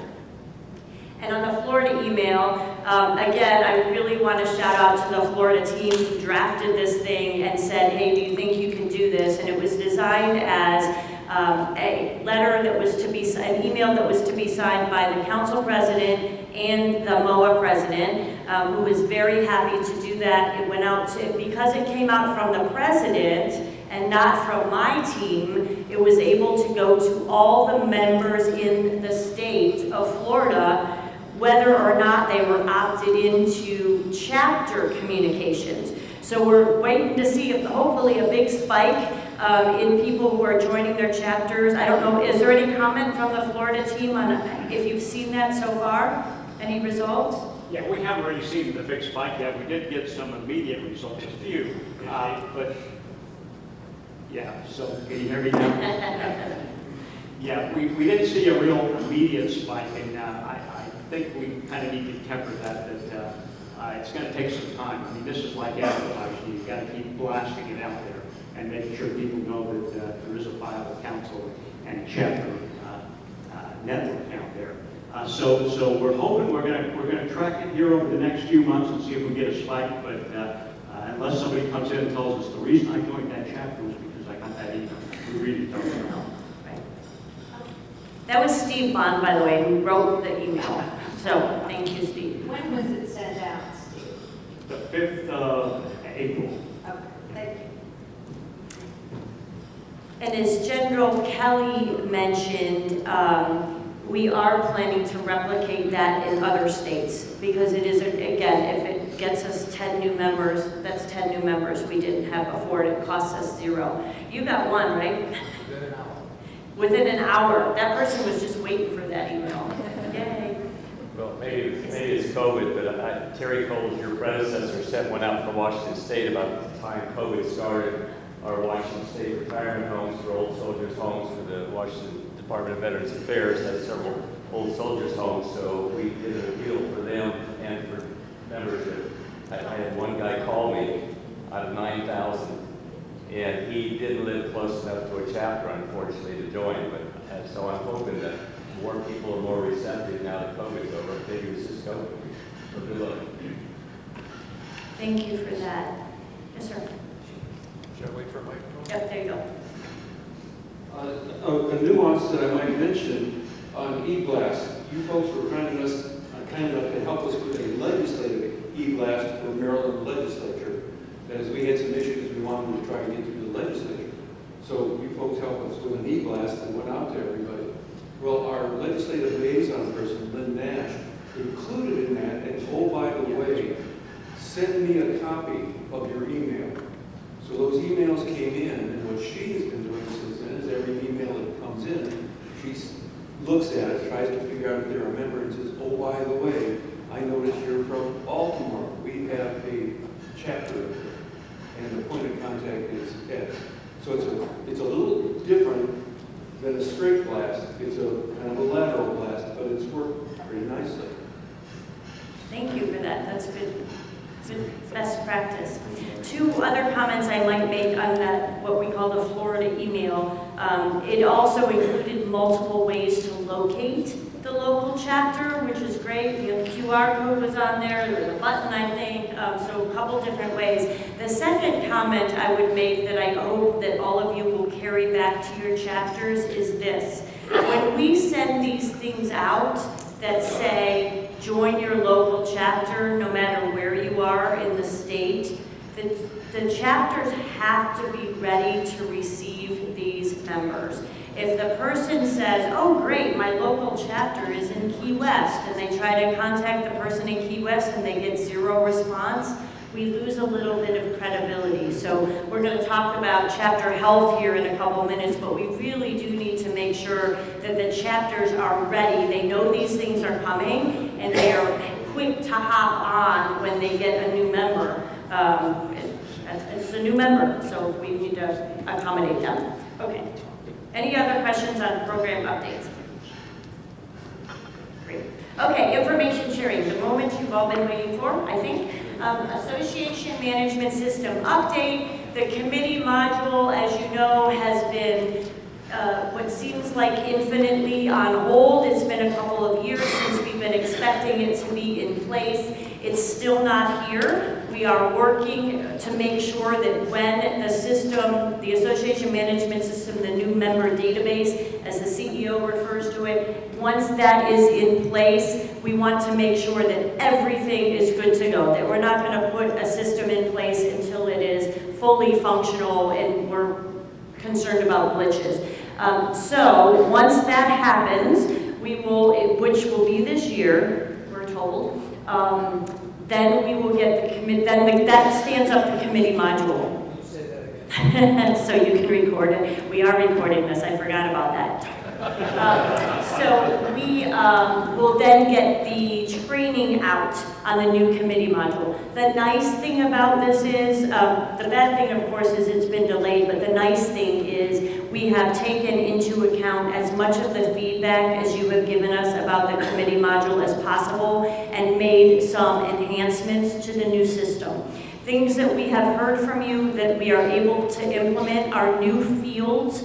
We will be including, when the member includes the name of their spouse, that will be provided to you. That will be a data field so that you can track.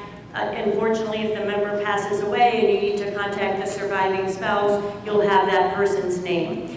There was also, there have been numerous requests for birth dates. Unfortunately, that's just too much personal information. We're not going to provide birth dates. But another piece of, another data field that people really wanted that we're happy to provide is the beginning and end date of that person's MOA national membership. And so when we ask you to make sure that all members in your chapter are members of MOA, but we don't tell you when their MOA membership is going to expire, that doesn't help you a lot. So now we'll give you that so you can track that piece of information with us as well.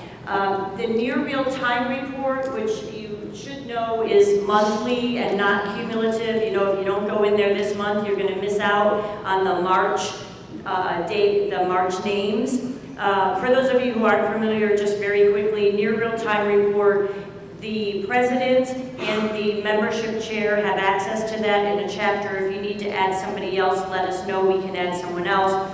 Importantly, council presidents may get read-only access for all of their chapters upon request. So if you want that to kind of track how your member chapters are doing, let us know, we'll give that to you. It gives you, the near real-time report was previously not available to council members, and I'm making a note because I remembered someone asked me this question. If CPs, if council presidents will be able to access near real-time reports, and I need to check on that. But what you will be able to do with that near real-time report, now you can put in any date range you want. So if you want to get it from January of 2023 to current date, you'll be able to pull that information down. So that's a big, I think that's a big win for you and for our staff. We've made the chapter roster and the near real-time report match. You're getting the same data fields for both of those. Might be a minor point, but maybe it makes it a little bit easier to read for you. Any questions on committee module? All right, expanded member data sharing. So, as was mentioned on the panel, we've had ongoing conversations with the general counsel, with the marketing and membership team, and with the CIO and my team. Somebody last night reminded me, I think it was Bob Heister was the one that called me the last time we were getting ready to send. Remember every year we would send out that email that said, you're currently not opted into chapter communications. Here's why you might consider joining a chapter. Please let us know if you would like to hear from your chapter and we'll opt you into chapter communications.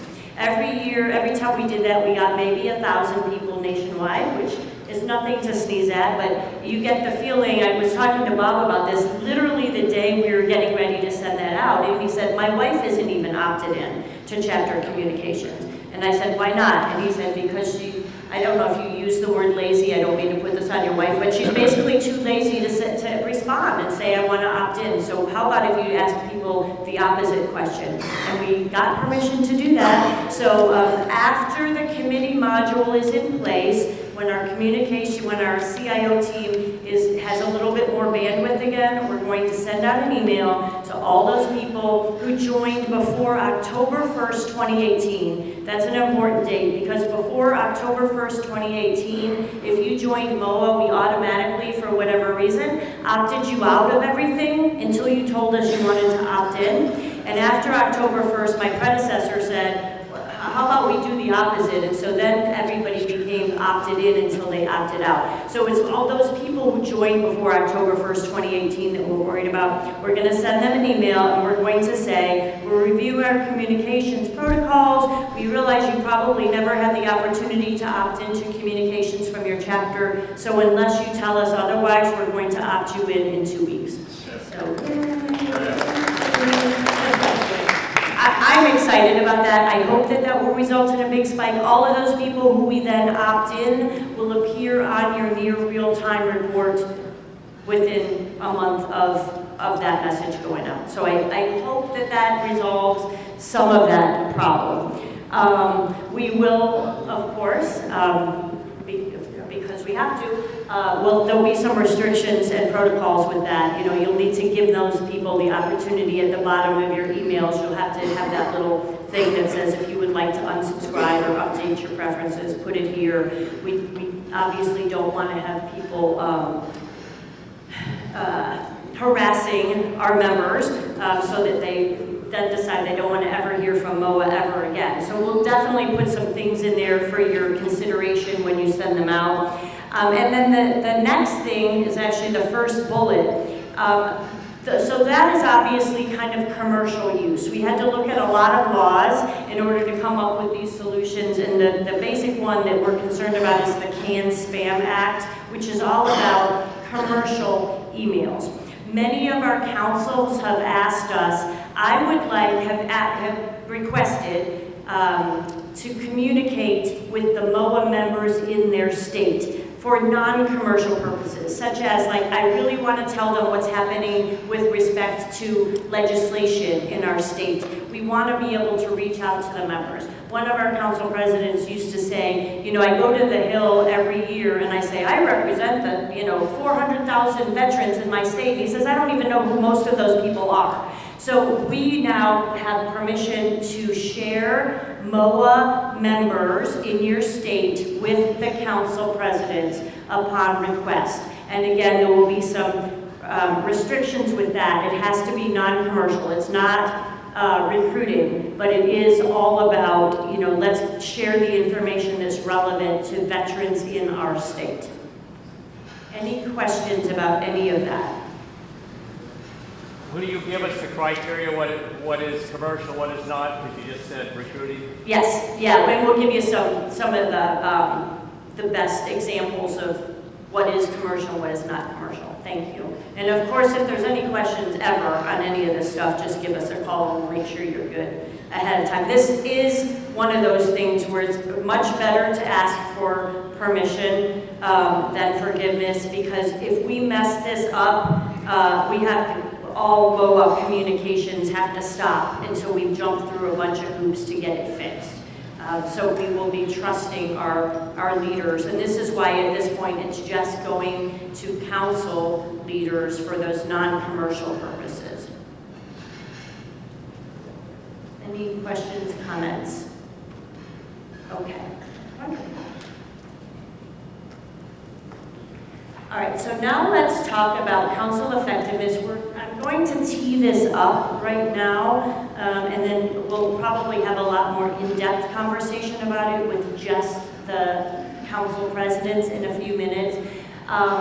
We know that leadership continuity is a concern at the council level almost as much, perhaps, as it is at the chapter level, and councils finding people who want to step up and take leadership roles in the council. I don't know if we still have anyone from the state of Colorado, or Shelley, who's here. Would you like to, can you talk about the model at the council level? I can describe it if you can. Go ahead. Well, I can do it briefly. We had trouble replacing the president because Dick Smith did too much. People were afraid to. So we rethought the council and considered it to be a core of 6 chapter presidents, and we're going on a chairman and vice chairman basis, and it rotates once a year. So I'm the chairman this year, and next year it'll be Meg Vanass in Four Corners, and it'll circulate like that. So it's not, you're not signing up for too burdensome of a role. Any other ideas on the continuity? Right there we have one hand back, raised back there.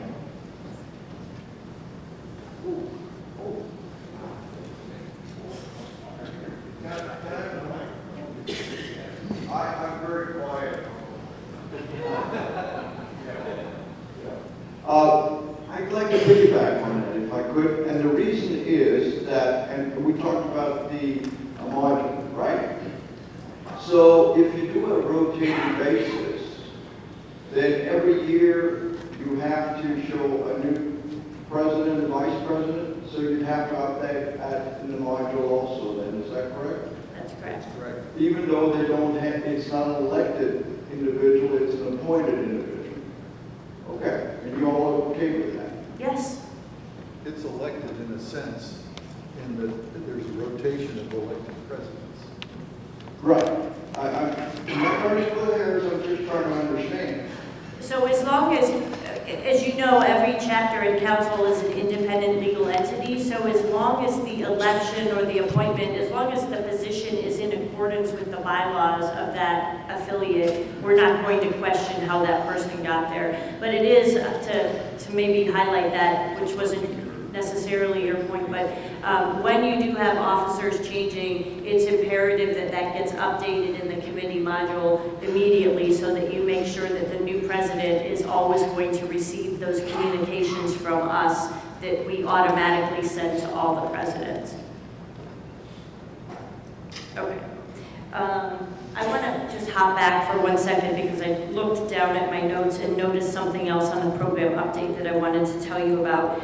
Our visit program. We try to visit every council annually, every chapter, every 2 to 3 years. That increased a couple of years ago, right about the same time we had COVID, so we've been doing a lot of catching up, visiting some chapters.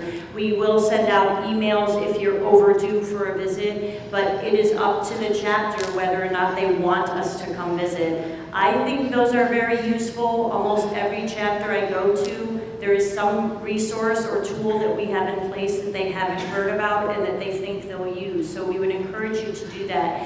I did want to let you know a little bit about how we decide visits. Faria and Frank and I sit down once a week. We look at all of the requests and we decide who the best person to visit that chapter is. If it's been a long time or the chapter is struggling, it'll usually be tankerized so we can kind of get in there and roll up our sleeves.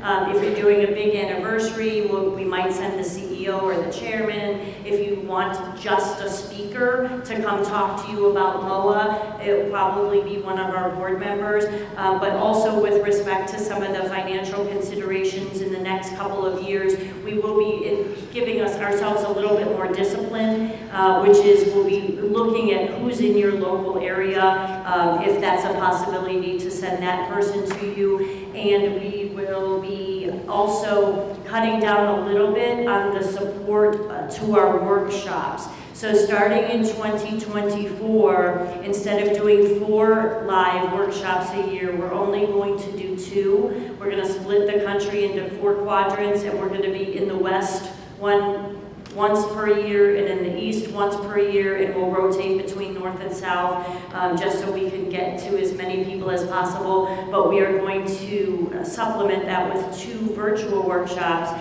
and the virtual workshops will be broken up a little bit differently. One will be for new leaders, and the other will be for seasoned leaders, and we'll do those virtually so that we can capture as many people as possible in those workshops. We're also adding a virtual workshop this year. We haven't determined the dates yet, but that'll be for anybody who would like to attend that workshop. New leaders, people who are unable to get to a geographic workshop.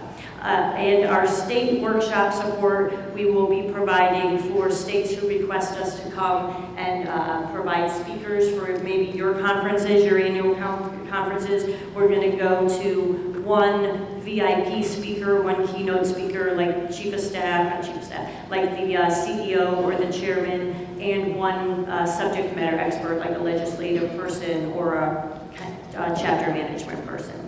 Any questions about that support, Pat?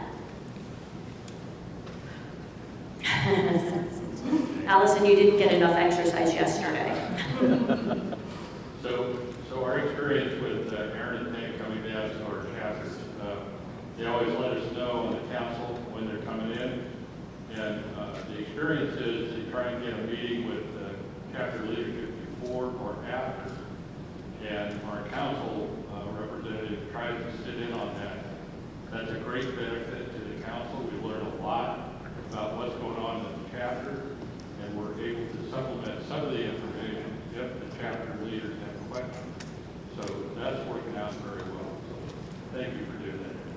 you, and that highlights to me, we try to remember to copy the council president on any visits we're doing to your state. We don't have enough bandwidth for those of you who have area VPs to put the area VPs on there, but we expect that the president will do that. If you're not hearing about visits to your state, please feel free to call us up. The magazine deadline is about 2 months in advance, and sometimes things change, but the magazine will tell you where we are going to be and when. And if you, as a council president, haven't heard about it, please let us know, and we'll try to do better at that. Aaron, in Kansas, we had great success asking for Gail Joyce to come and speak. And of course, she did a wonderful presentation on surviving spouse issues. The other thing we were successful about that is we were able to coordinate between 2 chapters, so Gail could make one trip and hit 1 chapter on Tuesday and 1 chapter on Wednesday, and then she was able to return home to Texas.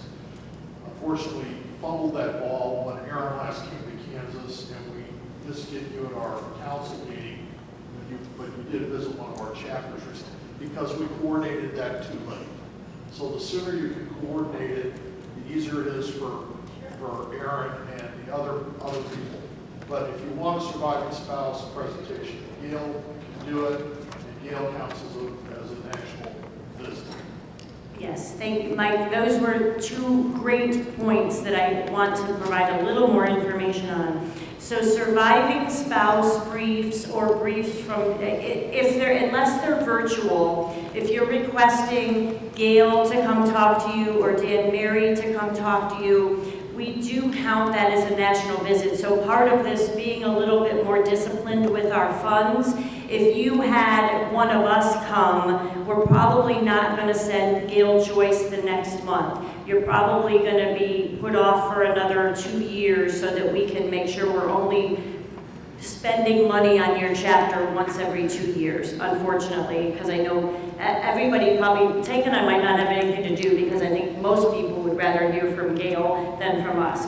And then the multiple chapters is a point I meant to point out when we talk about this. If you can help us in your state coordinate, I know some chapters meet the first Tuesday and the other chapter meets the second Thursday, and we can't hang out, unfortunately, in California for a week. But if you can get them close together for us, it's much more efficient, obviously, for us to come to California to visit 5 chapters than it is for 1. So we're looking for your help with that as well. Okay, national stipends. I put this on here to make sure everybody knows they're out there, but also to preface the next bullet point. National provides 2,000 miles at the IRS rate, which turns out to be about $1,500 every year for council presidents or their agents to go visit their chapters and help mentor the chapters, make sure they can provide their advice and expertise. And if you're not getting that and you want it, it comes out annually, you can let us know. I think most councils did elect that stipend. The second one that we implemented during COVID that we've kept because it's kind of become a way of life is the virtual meeting platform stipend. It's at $15 a month, so that's $120 for the year paid up front so that you can get Zoom or the platform of your choice. The expectation is that you will also offer that up as a resource to your member chapters so that they can meet. With that preface, we recognize that councils and chapters are independent entities and that councils there is no chain of command between any of us, but we do also recognize that when we give you all this money, a little bit, as much money as we can give you to go out and visit these chapters, in return, we ask you to help us understand how they are doing. And so that's the LOE input. We are really working on our chapter effectiveness model. We care less about how many chapters are in a state than how many members we have in the chapters. And the reason is because the more members we have, we feel as long as the chapters are doing their job, the more members help the chapters do their job. And again, their job is getting members, doing community service, and grassroots advocacy. So we need the council's help doing that. But what we did in the last year is we had about 25 chapters that National defined and for many, many years as being dormant because no one had heard from them in a very long time. So what we did is we sent a letter to those chapters and we said, no one's heard from you in a really long time. If you're still active, please let us know. Otherwise, we're going to close your chapter within the next month. And the reason we did that is not because we want to get rid of chapters, but because if there's a chapter on the books only in paper and it has this section of the state of Washington, then the people, the MOA members, the MOA eligible people who live in that area are not served by a chapter. And so we either want to close that chapter, or we want to revitalize that chapter, or we want to take those zip codes and give them to a chapter that's going to do good with them and involve the members in their own chapter. So out of those 25, we closed all but 2 because they said, we're still here, we're gonna try, we're gonna get better, and we're doing some revitalization meetings with those folks, and now what we'd like to do is now triage the remaining chapters. I think almost all of the states have at least 1 or 2 chapters that they know is really on its last legs. We would love to be able to save those chapters, but we need to know who they are, and if they're not savable, either we need to figure out how to save them, one way or the other, okay? Because we want our chapter system, our chapter network to be effective as a whole. Are there any questions with respect to council and chapter effectiveness and the role? I think a topic of debate sometimes is what does a council do? Why do we need them? I know that a number of councils are looking at establishing a statewide virtual chapter. If you have a template or a how-to, or we've already done this, it can help us as a guide for those of us who are coming along. That would be very, very helpful because I have significant areas of my state where the physical chapter closed because the previous regime of some guy who was a chapter president for maybe 10, 15 years got tired of doing it. He stepped down, nobody wanted to take their place, the chapter closed. Yeah, thank you for pointing that out too. When you think about our zip code, what we used to call, or I guess we still do, the zip code project, every chapter is kind of defined by zip codes. And then there are, I learned fairly recently, we have some zip codes which are unassigned. They aren't assigned to any chapter because they're not close to a chapter. But in my mind, particularly with hybrid meetings and things like that, even if it's just, sending your newsletter, if you have people who are out in a very rural area, they can still join your chapter, and we should offer them the opportunity to join a chapter. So that's part of this division. And I would say to your implied question, we do not have a template, but I can tell you that Arkansas and Illinois and Pennsylvania are all in this same, and maybe others that I'm not aware of, are in the same idea of we want to start a state chapter, and that's one of the reasons we got permissions for this non-commercial use for council presidents. Second part to this question is, I have a chapter full in Northwest PA. I tried to set them up as a satellite chapter for the nearest physical chapter. They couldn't even come up with a body to be the liaison. This is a chapter that had 3 general officers in it. Yeah, some people really want to have a chapter but don't necessarily want to be in charge of it.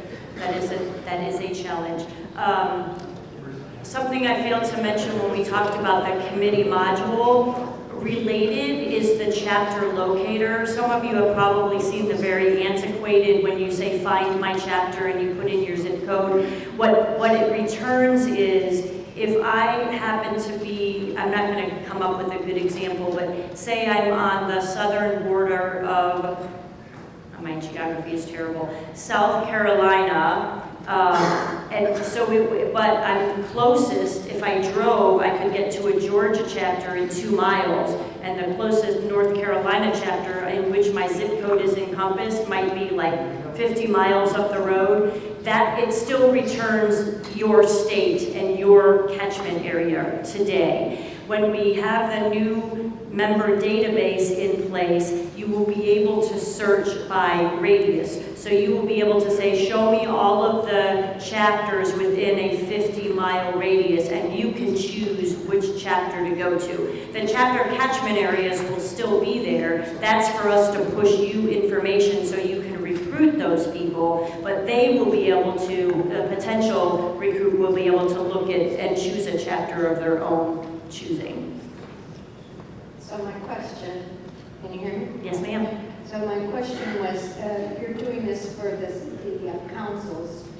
Are you also doing this for the virtual council? I'm sorry, tell me, what's this? Oh, excuse me. That's okay. My mind's... We diverged, yeah.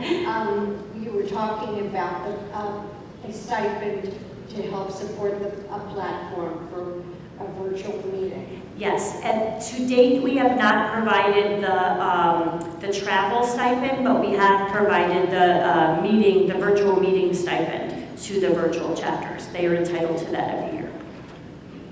And if you haven't elected, let's talk about it. Okay. And it is at the council level. It is at the council level, so we would be providing it to the virtual council, and then Jerry would be sharing that with the chapters, ideally. All right. Any other questions? Okay, great. Any questions with respect to authority and responsibility? I know we all learned that responsibility without authority doesn't work, but that's sort of what we have, so we do the best with it as we can. All right, no other questions? Oh, this is our model, right? So those are the three things at the top that we really need chapters to do in order to be effective, and they can't do any of those things unless they are healthy. So everything we do, I say this to every chapter I visit, everything we do on our 5-person team goes to one of these 4 areas. Any questions or discussion? Because I think that's all sorry, for those of you who would take a picture. We will post these slides. As I said, we won't post the discussion to kind of make sure that everybody feels comfortable in discussing, but we will post the slides for anybody who wants them. Any questions or thoughts? We'll send them out to all the attendees. You're welcome. Questions? We answered everything. What else do we need to do that we're not doing for you?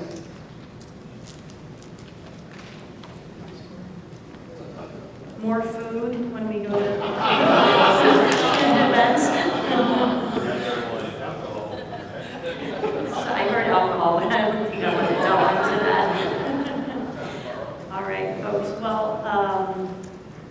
Tank, any comments? Or Jim, any comments before we dismiss the general crowd? I want to say, do you want to say? I was just, yes, ma'am. I have a quick question. Sure. On the virtual chapter, I think they take me off of the community module. Send us an email, chapters@moa.org, if you want ever to make changes to your committee module. I would ask that anybody who feels like the permissions are not in the right place to first please take a look at your committee module to make sure you have the right person listed as president and the right person listed as the membership chair. Sometimes we miss that, and sometimes we miss getting new presidents, what we call a new president's package. We'll send you an email with some resources on it and a welcome, and we'll send you a pin in the mail that says chapter president. If you're a new president of a chapter or a council and you haven't received that, it's probably because at the time we checked who are the new presidents for the month of April, you hadn't made that change in your committee module yet. So sometimes those things do slip through the cracks, but we try to catch them. All right, well, I would say again, thank you so much for all you do. You really came out in force, and this is just, I think this was a wonderful event. I think it really bumped up everybody's energy. It did give us, as BK said, it gave us a lot of energy. I hope it gave you a lot of energy, and you can carry carry that momentum back. We're always here for you. Jim gave you the 1-800-234-MOAA number, chapters@moa.org. You can reach any one of us on our team. Bob. One last question. Yes. What do you do about that dying chapter that you know is closing? They want to close, but they are not going through the checklist of the chapter handbook, sending in their charter, so on and so forth. I have a chapter that is a zombie chapter. They dissolved their treasury and they disposed of their funds in a responsible way. But that's it. They have not taken one other step to close, and they're holding me up in terms of trying to develop MOA in that area. Let's talk about that when we let everybody but the council presidents go, because you're not alone. And that's okay, you're not alone in that scenario, and we do have steps that we can take to address that. But thank you all again. Safe travels home. Please let us know what else we can do for you.